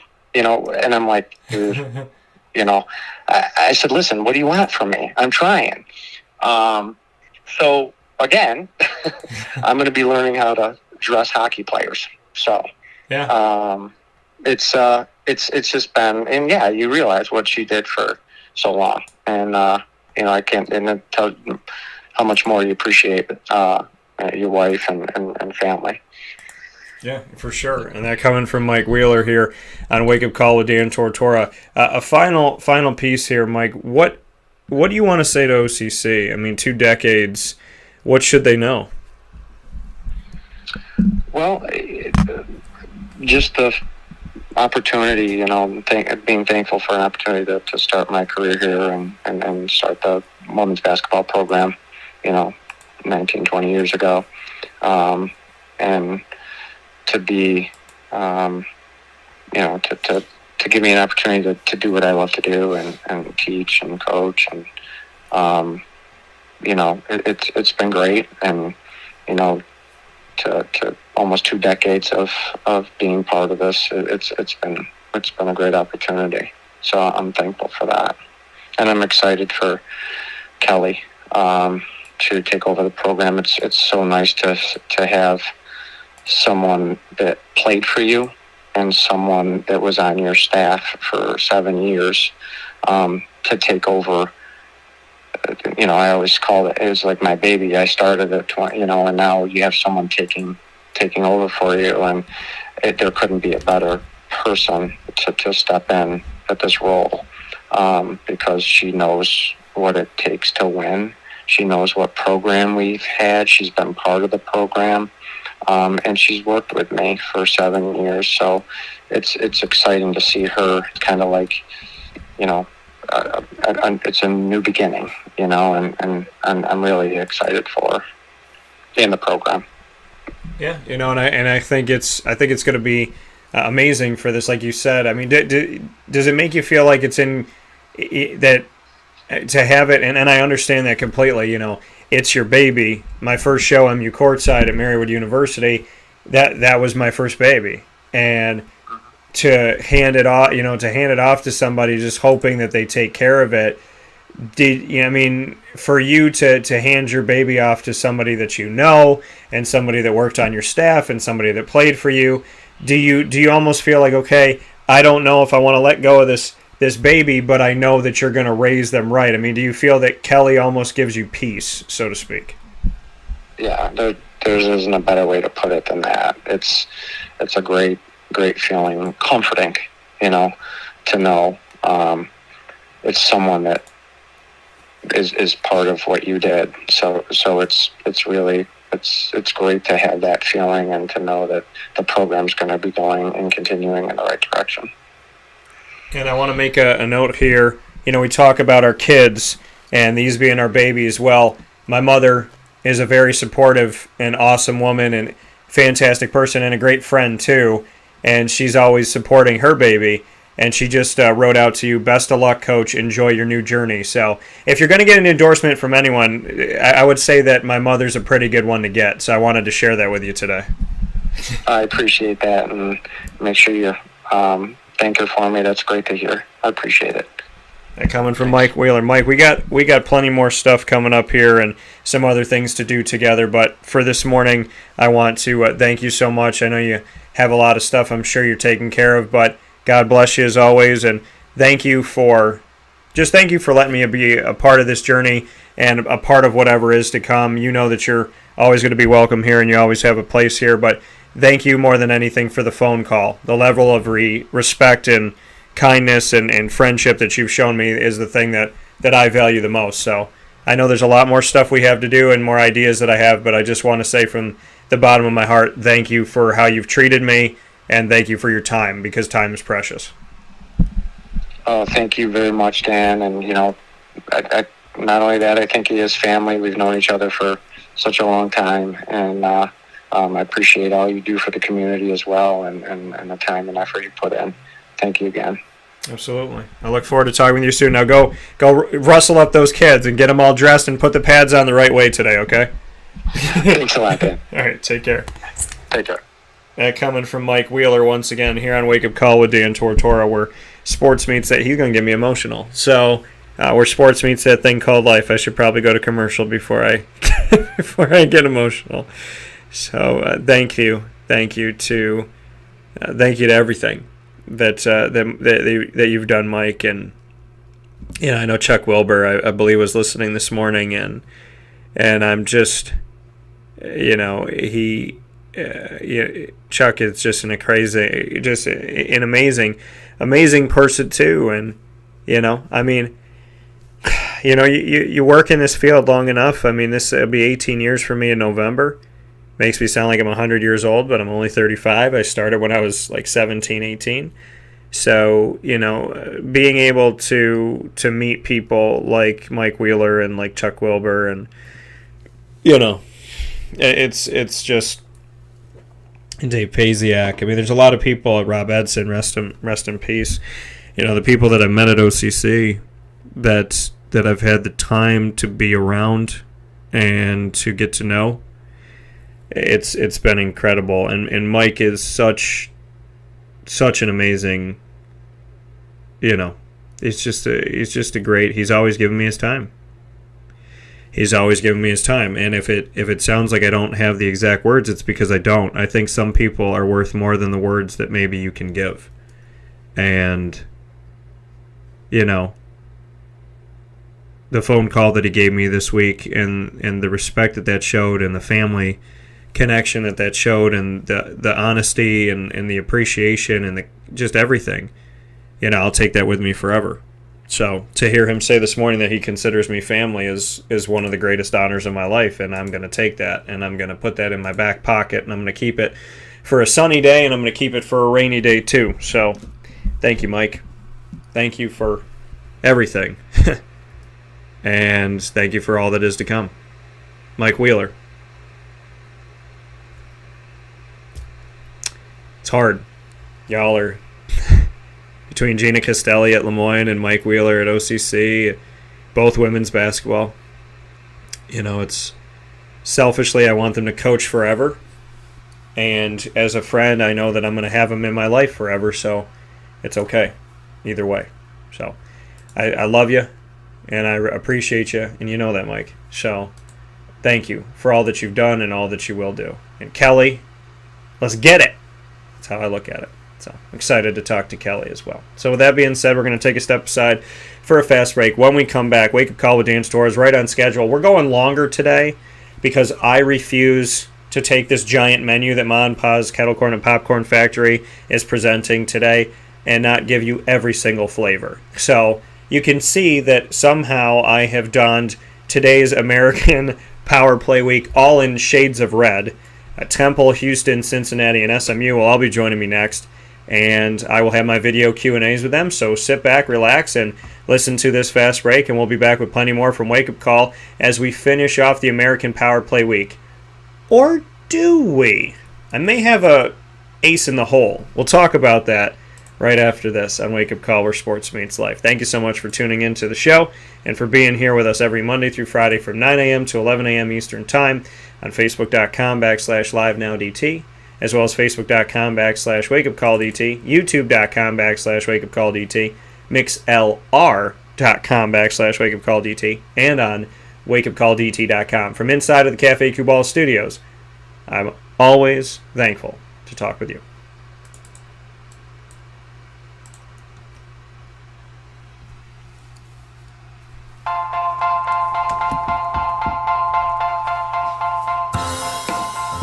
Cafe Cabal Mobile Cafe brings the cafe experience to you. We'll roll out to your neighborhood or office, ready to serve our locally crafted espresso bar to our loyal patrons. Inquire at cafecabal.com. Cafe Cabal, coffee for the soul.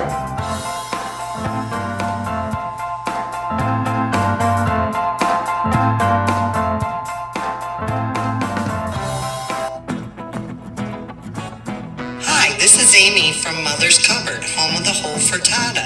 We are open daily 6 a.m. to 1:30 p.m. For takeout orders, call 315-432-0942 and tune in to Wake Up Call with Dan Tortora for our monthly food challenge and try our Wake Up Call signature menu item available 7 days a week. Here at Mother's Cupboard, we are Central New York, and it's our honor to serve you.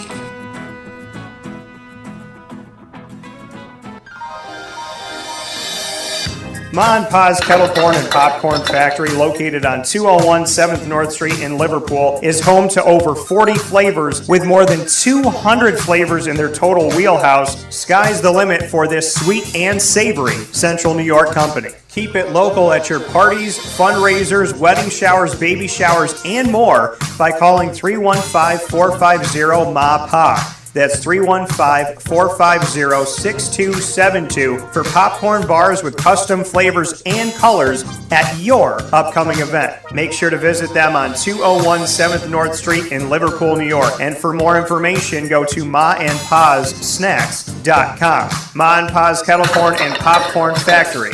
How corny are you?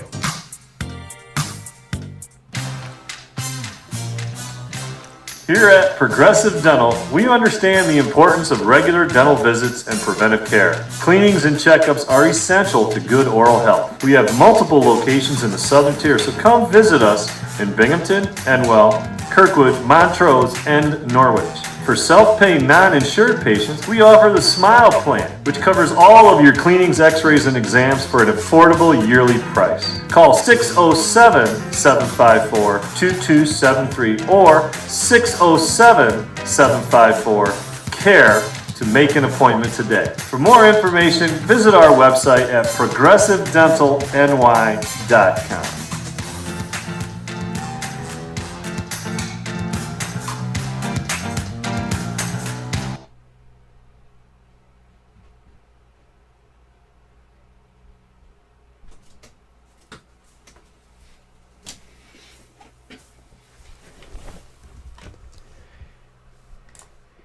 The Millhouse Market, located on 3790 New York 13 in Pulaski, New York, is worth the drive every time. Make sure you make your way out there to the Millhouse Market today and every Tuesday through Saturday from 7 a.m. to 8 p.m. and on Sundays from 7 a.m. to 3 p.m. And when I say they're open, there's 3 different ways for you to enjoy the Millhouse Market. You can go to their drive-up window, get your food, grab your food, and go in the drive-through window there. And you can get everything on the app. You go to the Millhouse Market app on Google, or you can go to the Google Play Store or the Apple App Store. And once you get the Millhouse Market app, you can have everything right there at your fingertips. And that'll give you their homemade breads and desserts to quinoa bowls, rice bowls, salads, as well as brick oven pizzas, and all of their sandwiches named after the families that helped to settle today's Pulaski. Ingrained in our community and ingrained in our taste buds, the Millhouse Market is second to none, and I appreciate them so very much for all that they do. So make sure you head out to the Millhouse Market today on 3790 New York 13 in Pulaski, New York for the drive-through window, the general store, and their indoor dining, which every single weekend the bistro menu changes. So if you're dining in this Friday and you dine in next Friday, you're going to get a totally different menu from Rebecca Alford. So make sure you head out there today, and thank you to Rebecca and the team for all that they do to truly be the difference, and you can taste that difference every single day. What I love about them is no matter how busy they get, their sandwiches always look great. Their salads always look great. They don't shirk. They don't cut they don't cut corners when they get busy. You know, some places it's like the sandwich looks good and then they get really busy and the sandwich doesn't look as good and things are falling out. There's not as much. Or you say, oh, well, when I went last time there was a lot of meat and this time there's not. The attention to detail is incredible at the Millhouse Market, and no matter how busy she gets, and Rebecca and the team get busy there all the time because this community is amazing, as busy as they are, I open up my sandwich and it looks just as beautiful and just as well put together. So make sure you go out to the Millhouse Market, see the difference, taste the difference, and know the difference. 3790 New York 13 in Pulaski, New York. With that being stated, we're back inside of the Cafe Football studios, and I'm very happy to be here with you inside of the Cafe Football studios. 3501 James Street, 401 South Salina Street, 208 North Townsend Street, all in Syracuse, including inside of Galisanos Children's Hospital in Syracuse, New York, in downtown Syracuse.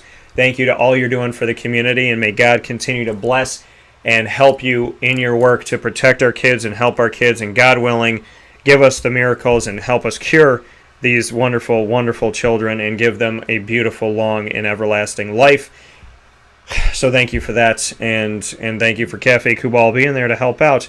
I'll also want to give a special thanks to Cafe Football out on 343 Fayette Street in Manlius, New York, and of course on the corner of Route 11 and Taft Road in their location that's right by the airport. So perfect for everybody flying in to head out and try and taste the difference there for Cafe Football on the corner of Route 11 and Taft Road, Sweetheart Corners in North Syracuse, with their first ever drive-through location. With that being stated, MonPazPopcorn.com's What's Poppin', we have had a jam-packed show. The Annoying Moment of the Week, proudly presented by Carvel DeWitt. LEAD, which stands for Learn, Evolve, Ad-Lib, and Deliver, presented by Chick-fil-A Cicero and Chick-fil-A Clay with my girl Juanita Ward. Top Dog of the Week was honored today, honoring Mike Wheeler. It was my choice for this week, brought to you by K9 Camp Dog Daycare and K9 Kampground Dog Boarding, which leads us to our final piece of today's show, which is the American Power Play Week conclusion, or is it, with Temple, Houston, Cincinnati, and SMU. We'll start with Temple. Temple was on the road. They were traveling to go to camp, and so it was very difficult to get their internet to stay. And I guess in a way, not that I'm happy that somebody's internet doesn't work, but at least I know from seeing Rod Carey in this is that at least I know that when my internet's squirrely, it's not just me. So I guess it makes you feel a little bit better, but at the same time, I wish that we were able to do more with them. But here is Rod Carey representing Temple as all 11 schools of the American Athletic Football Conference are right here this week and all throughout the season and all throughout really the year on Wake Up Call with Dan Tortora. Here's Rod Carey of Temple. The quarterback situation, just what you can tell me about that room, and as you go forward here into fall camp, just what you've seen and what we should expect maybe moving forward. Well, DeJuan Mathis is our starter.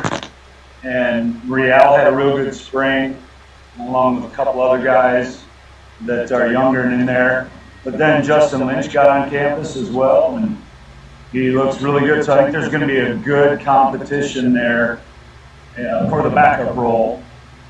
And DeWan is a real self-motivated guy, so he'll want to go ahead and keep getting better himself too, and really don't kind of push that a whole lot. And Rod, you know, for a head coach dealing with the day-to-day, plus add in a pandemic, add in name, image, and likeness, realignment, college football playoff expansion, how do you tackle all of this? And there's no down moment for a coach in a normal year, and in an abnormal time, there's a lot that you have to think about now. Yeah, with NIL, we did our work before it. So we were starting in January, and we came back. We got education sessions and really kind of taught them what it was going to look like from what we knew. And really that came to fruition. So that was kind of handled last semester. Really, it's all about the work right now. This is the best time of the year for a team and a head coach. It's all football all the time. Thanks. So that coming from the head coach of the Temple Owls, Rod Carey, he said, it's all football all the time. And that's what it's been here on Wake Up Call with Dan Tortora. It has been all football all the time. We had 3 weeks ago the Atlantic Action Week, where the Atlantic Division of the ACC took over Wake Up Call with Dan Tortora, and I gave you my Q&As with every single one of the 7 schools within the Atlantic Division of the ACC, and those schools being Florida State, Clemson, Louisville, BC, Wake Forest, as well as Syracuse and NC State. And then we had the Coastal Cruisin' Week, the week after that, where the Coastal Division of the ACC took over Wake Up Call, and I had my Q&As, video Q&As, with the Coastal Division, with Duke, North Carolina, as well as Pittsburgh, Virginia, Virginia Tech, Miami, and I think that's, did I hit everybody here? Pittsburgh, Georgia Tech, Miami, Duke, North Carolina, Virginia, and Virginia Tech. Yes, I did. Okay, so I had all the 7 there. I want to make sure I didn't forget anybody. Then the week after that, last week, was when I went out to Hooters on iDrive. And to Hooters on iDrive, 8801 International Drive in Orlando, Florida, just minutes from Disney and Universal and SeaWorld. Was out there at Hooters on iDrive doing the Florida in Focus football kickoff week, and kicked off the entire college football and NFL season from Hooters on iDrive, live on location with special guests every single day, including the girls' featurettes for the Hooters girls. Did all of that stuff last week, and now this week, the American Athletic Conference is front and center with the American Power Play Week, which has a double meaning. American Power, because Mike Oresco, the commissioner, always talks about a Power 6, not a Power 5. Power Play, because they could make a move to expand their conference, and because, you know, it's their week where I'm representing them here on the show with a video Q&A. So the American Power Play Week. It's time to make a move, and that's what we're doing. Wake Up Calls making moves all the time, as you found out from our social media and for everything we do. For Hooters and Lemoyne and everything that we get to do here. Mike Wheeler, for his words, Wake Up Call is the difference, and I hope that you've seen that and felt that, and if not, I hope you do very soon, and that you share that with others. Houston is up next, the Houston Cougars, and I will start things off with my conversation with their head coach, Dana Holgerson, who used to be on the other side of the Syracuse-West Virginia rivalry as West Virginia's coach for a long time for the Mountaineers. Now he is back in Houston, been there for a few seasons, and this is what he had to say to me. Coach, kind of going off of that, of being at West Virginia, what are your thoughts? As you said, you know, realignment is happening, it's going to occur. Would you imagine a world where West Virginia goes and joins some of the schools that they had in the Big East and the ACC, and just how you kind of take all this now looking on the outside of the Big 12?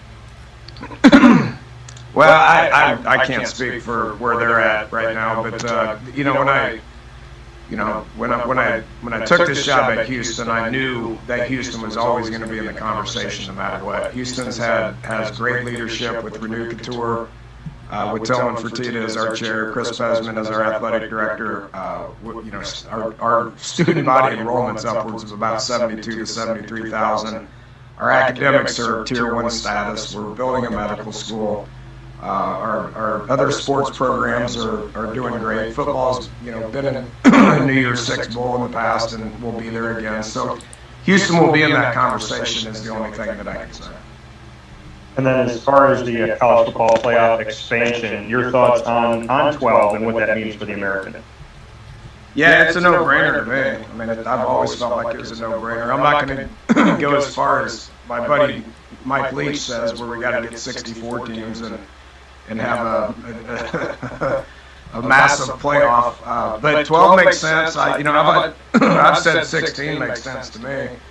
I worry about what that would do to some of the bowl games out there. But 12 is, what's been proposed, and we support that. Houston supports that. The last head coaches meeting I was on, the American supports that. Just makes sense. What other sport, what other division, what other anything, basically lines up at the beginning of the year and has no chance of making the playoffs. I mean, really, our sport's the only one that exists out there. Doesn't make a whole lot of sense, and I think we need to change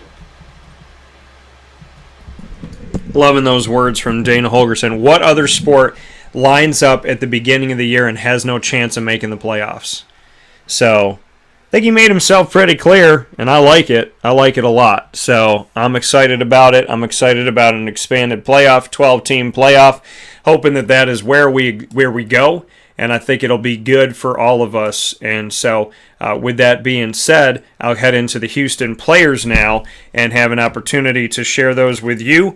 Thank Dana Holgerson for his time for sure, and definitely thank him for, just speaking his thoughts. He doesn't seem to be the one that minces words. He's going to tell you how he feels. He's going to tell you what he's thinking, and I appreciate that because it's good to know, what somebody is really feeling and thinking. As I said last night when we were at the Wildcat doing the West Genesee Football Kickoff Show, honesty truly is the best policy. Coming up next, quarterback Clayton Tune and cornerback Marcus Jones of the Houston Cougars. For you, just what you could say with the abbreviated season last year and all the starts and stops. I know it's hard to get into a rhythm as you had stated, but what you saw on film from yourself as quarterback and how you're improving moving forward. And then Marcus, for you, just leading the nation as far as being a punt return specialist. What comes after that this season? Yeah, like I said earlier, last year it was great to log those snaps and reps, and I felt like I progressed as a player and we progressed as a team. So it's going to be awesome moving forward and being able to build on that. Really improving and there were some things that I watched that I learned about myself. And I just plan on improving on those things and really getting into a rhythm and having as much success as I can and as the team can. So it's going to be awesome. Basically, going off what you asked, I'm thankful for all the things that happened last year, but last year. So kind of this year is all about like Coach Holgerson said, earning wins with my brothers, because we worked hard this off season with competing with each other, getting closer as a team. So we're all about winning, and we want to win the conference championship. And Clayton, you spoke about name, image, and likeness a little bit, but just what both of you think about this opportunity that has never been provided for student athletes before. I think it's a great opportunity. I think it's long overdue, but it's it's a great opportunity, and I think there's going to be a lot of players that get creative with the ways that they market themselves and market their brand and other companies and whatnot. So I think it's a great opportunity. I'm going to pursue it the best and smartest way I know how, and I know Marcus is doing a great job already. So it's a great opportunity. I'll let him speak on it a little bit. Like Toon said, great opportunity for players to be able to market themselves and learn basically the business side while in college. Because most people would brand right whenever they get out of college, but if you learn those ins and outs while you're in college, but know how to manage those things such as playing ball, which is ball first, but then also marketing yourself after, I feel like it'll help them with longevity at the end. That coming from the Houston Cougars, and speaking on name, image, and likeness, and where we go from here and how we go from here and just what we can do. And I want to thank Clayton Tune as well as Marcus Jones for being a part of the broadcast here today. We have more coming up with Cincinnati as well as SMU coming onto the show right after this as the American Power Play Week continues on Wake Up Call with Dan Tortora. Greg said, hope you have an exceptional weekend, DT. You as well, Greg. Hitting the road with the family to Northeast PA. Northeast PA, my old stomping grounds. That's where I went to school at Scranton, Pennsylvania. It's Marywood University. So much love. Make sure you go over to my alma mater and show them some love. So I definitely would appreciate that very much. So we'll take a step aside for a fast break, the final fast break of today's show, and we will get set with Cincinnati next. You'll hear from head coach Luke Fickell, quarterback Desmond Ritter, and cornerback Ahmad Gardner, also known as Souse. So we'll talk with him right after this on Wake Up Call with Dan Tortora, where sports truly meets that thing called life. Can you feel that I have energy today? Can you feel the energy? I hope you can feel the energy. Okay? Always trying to bring you positive energy. For my life, for your life, for our lives. Positivity is the key to success.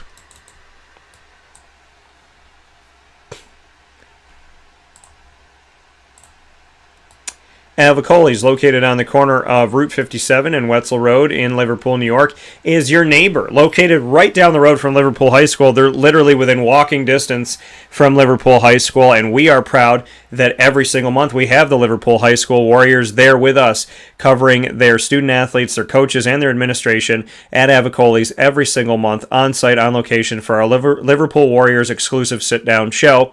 We also have the opportunity at Avicoli's to give you so many different ways to enjoy the restaurant.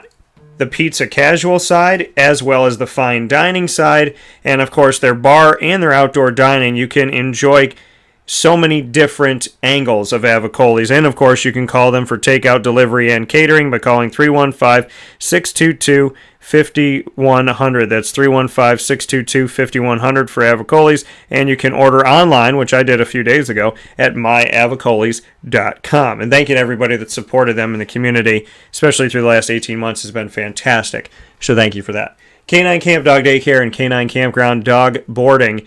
When it comes to taking care of your furry-loving friends, look no further than K9 Camp Dog Daycare and K9 Kampground Dog Boarding. The daycare located on 228 Old Bridge Street in East Syracuse, and they are available for your call at 315-437-7110 for dog grooming, as well as the daycare, and they have a store there to buy a bunch of stuff for your dog. So maybe their leash broke, or maybe you got to get a new collar, or maybe you got a new dog and you're looking for a cool harness. You can get everything right there at K9 Camp Dog Daycare, as well as food, toothpaste, so many different things for your dog. And you can call them at 315-437-7110, as I said before. You can also go to K9 Kampground Dog Boarding for longer-term care for your furry-loving friend, and that is on 242 Johnson Street in East Syracuse, right around the corner from the daycare. And you can call them at 315-299-4013. That's 315-299-4013 to get in touch with them. And, of course, they have the endorsement of Lily, and that is really all you need. PB&J's Lunchbox, located on 663 Old Liverpool Road in Liverpool, New York, is that food truck you've been chasing all over central and upstate New York. And now, when you're jonesing for their food and you want their flavors and you want their taste because it's so different and it's so eclectic and it's so good, you can drive to 663 Old Liverpool Road in Liverpool, New York.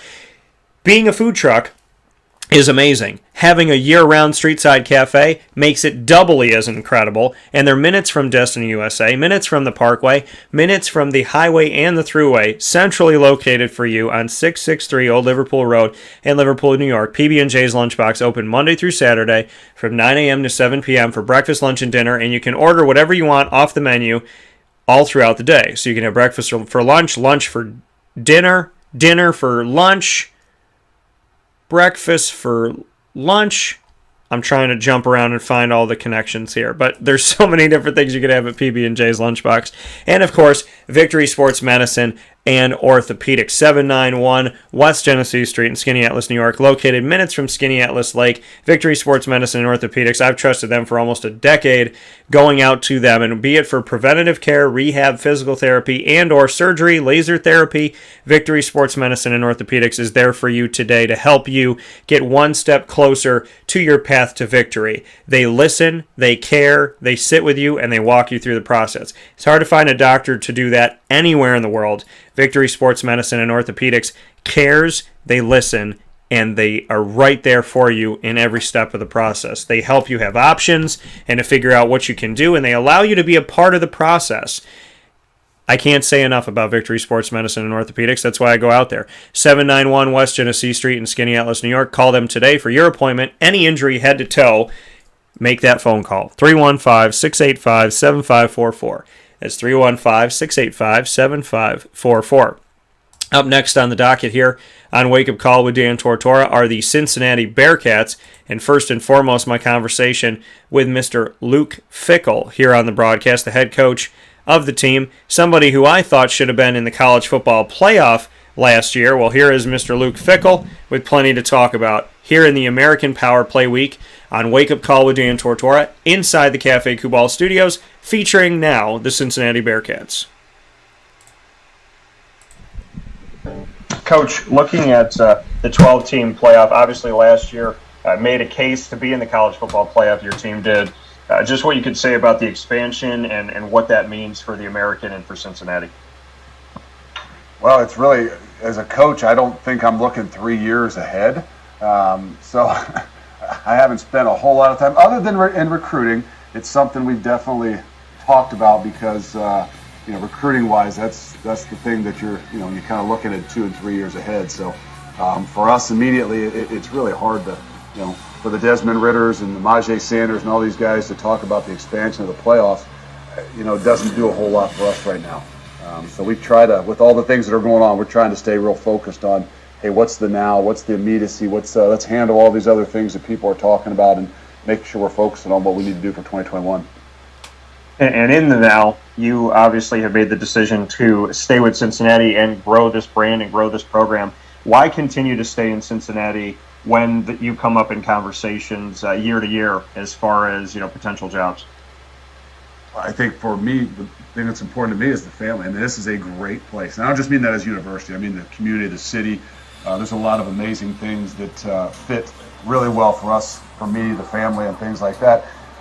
And then you look at the program-wise. To me, we're just scratching the surface of where we can go. And I'm a guy that, again, wants to stay motivated, and there's all different kinds of motivations. But for me, when I feel like you can continue to grow, there's so many other areas and places and things that we can do.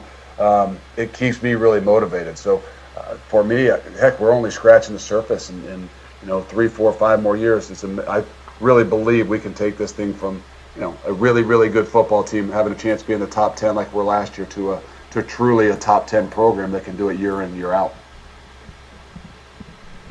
Loving the information coming here and loving the fact that Luke Fickell stayed with Cincinnati when he was rumored here and rumored there. And he just said in the next few years, talk about 4 years, 5 years, we could be this. Instead of being a team that's in the top 10, we'll be a team that's, consistently there.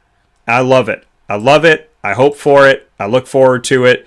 And I'm so happy, again, that Luke Fickell decided to, when he left Ohio State, to come to Cincinnati and stay in Cincinnati and really build a power there. So not every coach does that, and we become accustomed to coaches just going somewhere, building the team up, and then using it to catapult themselves elsewhere. Well, Luke Fickell has stayed with Cincinnati, and they've only gotten better. They've only gotten stronger. They got, I think the logos and the this and the that. I'm sure the facilities and whatnot. It's just Cincinnati is building, and they're growing, and they're expanding, and it's happening in the Luke Fickell era, and I hope that era goes on for a long, long time. I mean, for me, personally, I'd love to see Luke Fickell there, and that's it. Because I'm happy with what he's done. I'm happy with what he's built, and I really want to see it continue. Speaking on the team itself and the success that they've had and what they've built, it's now time to hear from the team in quarterback Desmond Ritter and cornerback Ahmad Gardner, who they call Sauce. Here they are. Gentlemen, just what you can say about your decision to come back, coming off of that Chick-fil-A Peach Bowl and how it ended, just why come back and represent Cincinnati one more time? Yeah, no, I think, for me coming back, it was more so to leave a legacy here at the University of Cincinnati. I've been here 4 years, playing 3 years, and I just knew that coming back for that last year, I could reach all my goals that I wanted to of all the records here at UC and really, leave my name up on the Ring of Honor and be one of the UC greats. So that was the main reason why I wanted to come back. For me, I really I ain't had no choice for real. So I came back to, be a leader, be more of a vocal leader, and I feel like this is going to be the year where we can really go far, This is the season that everybody is really looking forward to, so I'm looking forward to it also. And then as far as your thoughts on name, image, and likeness, we see Sauce right there on your chest there. Just what you can say about name, image, and likeness and what you both are taking from it. And Ahmad, I know that you've obviously started that ball rolling. Yeah, I feel like me and the guys, we're really utilizing it, I've been having a lot of deals that, like, a lot of opportunities just because my name is Sauce, So, I mean, I'm a fan of it, I like it. I feel like we should have had this opportunity, but, now is the perfect time. And I think a lot of the guys on the team, they're like me and Sauce are one of the more high value guys on the team. But there's a lot of other guys on the team that are doing deals. Cam Jones, some of the offensive linemen, defensive linemen. But I think we're doing a great job of making sure that it's not a distraction and that we're keeping our main focus on football and making sure that that's the number one task at hand. Thanks, guys. That coming from the Cincinnati Bearcats here on Wake Up Call with Dan Tortora in the American Power Play Week conclusion. 11 football schools, all 11 on the show with video Q&As that I had the opportunity to have courtesy of the American Athletic Conference, and I want to thank them for that. Final one here is SMU, the Mustangs, with Reggie Roberson Jr., the wide receiver, and Delano Robinson, the outside linebacker, and here they are. This question is for both of you. Just what you can say about where you feel this team is heading into the season, coming off of the COVID year and the success that you've been able to have under Sonny Dykes. Where do you feel the team is moving forward at this point? I think we're moving forward in a great direction. We're all competitive, more competitive than we've ever been. The bond that we've had with our team overall is better. Everybody's clicking, everybody's coming together on the same page. We all have a common goal. We're going to reach that goal, and in order for us to reach that goal, we got to be on the same page, and that's something that we've harped on this whole offseason. Yeah, just to piggyback off of what Delano said, I feel like this is going to be a great year for us. Coming off that COVID and being able to hang out with the team, be around the team more, and just bond and do stuff together and just get that team chemistry down is great. And just going out there and practice and doing 7-on-7 right now, just stuff like that, I can see just the competitive nature this team has. And we all have that one goal, like Delano said, and we're going to go reach that goal no matter who's in our way. So, sir. And a quick follow-up to that, name, image, and likeness, just how you gentlemen are handling that and the information that's maybe been given to you at this point.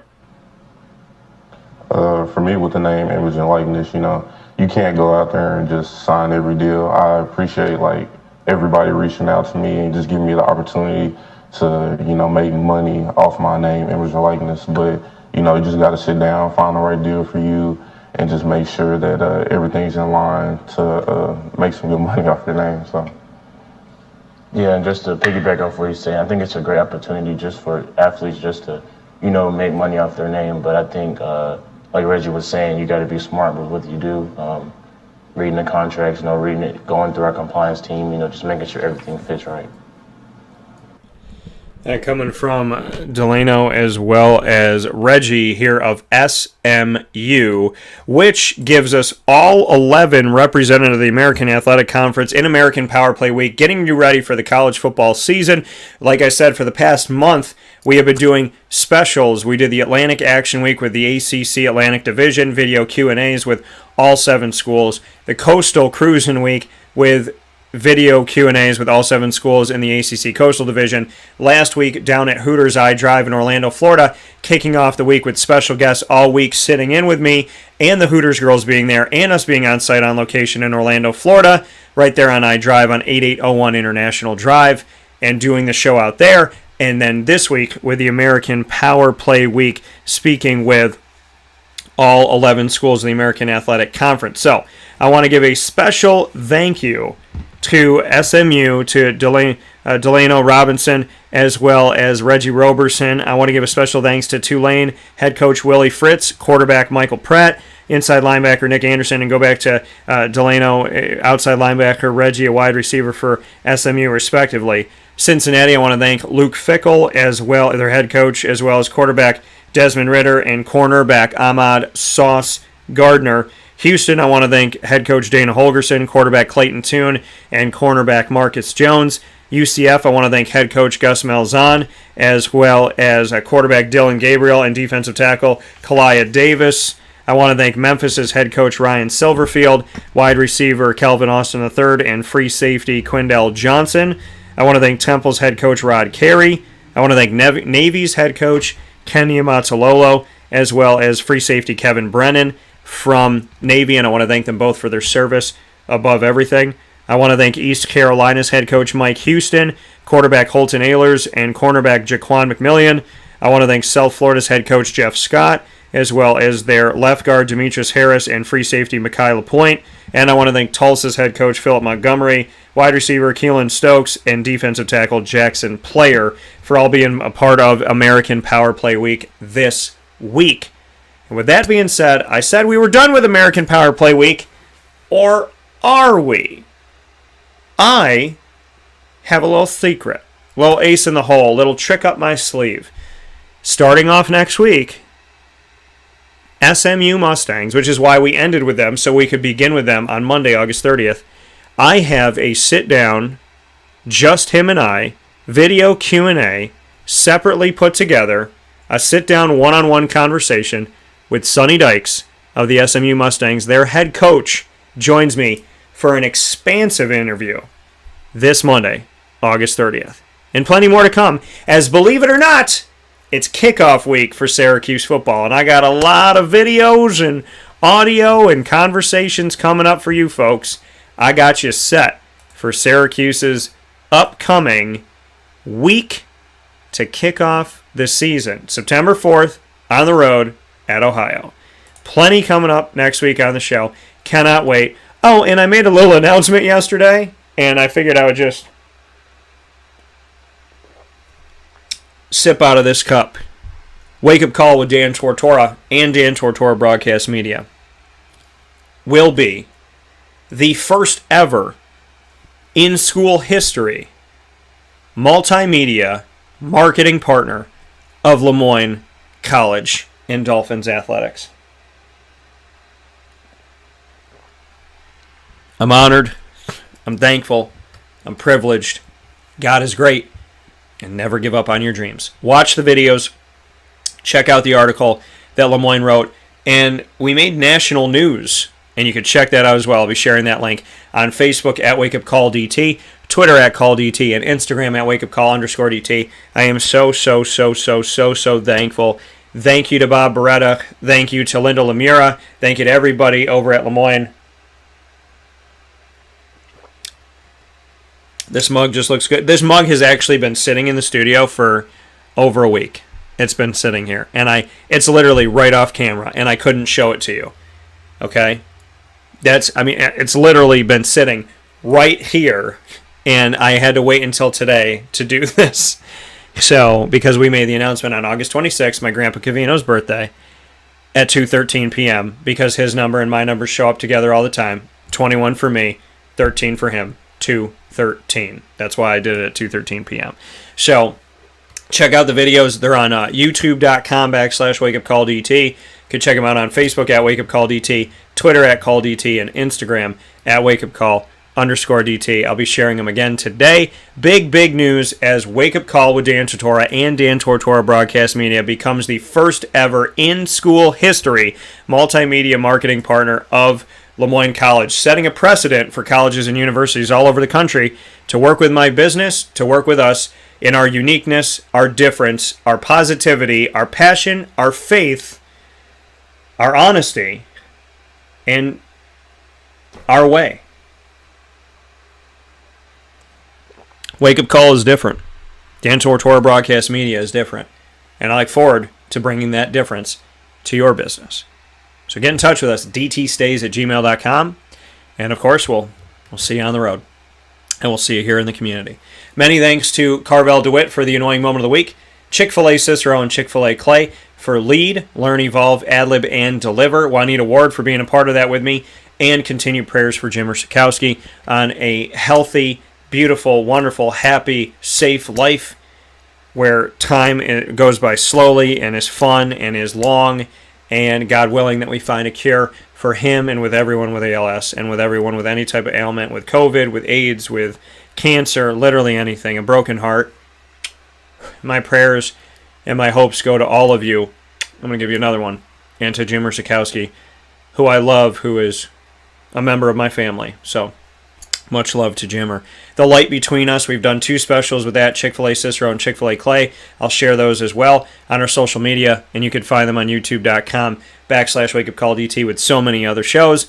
And, of course, the Top Dog of the Week, big thanks to Canine Camp Dog Daycare and Canine Kampground Dog Boarding. Big thanks to my top dog of this week, Mike Wheeler, for joining us live, following 400-plus wins and 20 years at OCC, as he's stepping aside to spend time with his family, his 3 boys, and his wife. God bless you, Mike Wheeler, and thank you for being a part of the show, and thank you for being connected with me, really, since I came back to Syracuse, and for all of your love and all of your passion and all of your positivity, and for all your kind words today. I cannot wait to see what you and I are going to do next together, and I look forward to having you back soon. And shout out to Temple, Houston, Cincinnati, and SMU as we don this American Power Play Week day in red.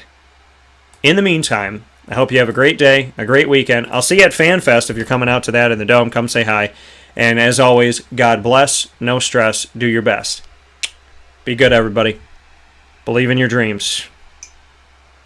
Always bank on you, and believe that you are worth it. I'll talk with you soon. Happy birthday, Pop. Happy birthday to James. Happy birthday to my little niece, Carly. And blessings to all. And to all, a good day. I'll talk to you soon.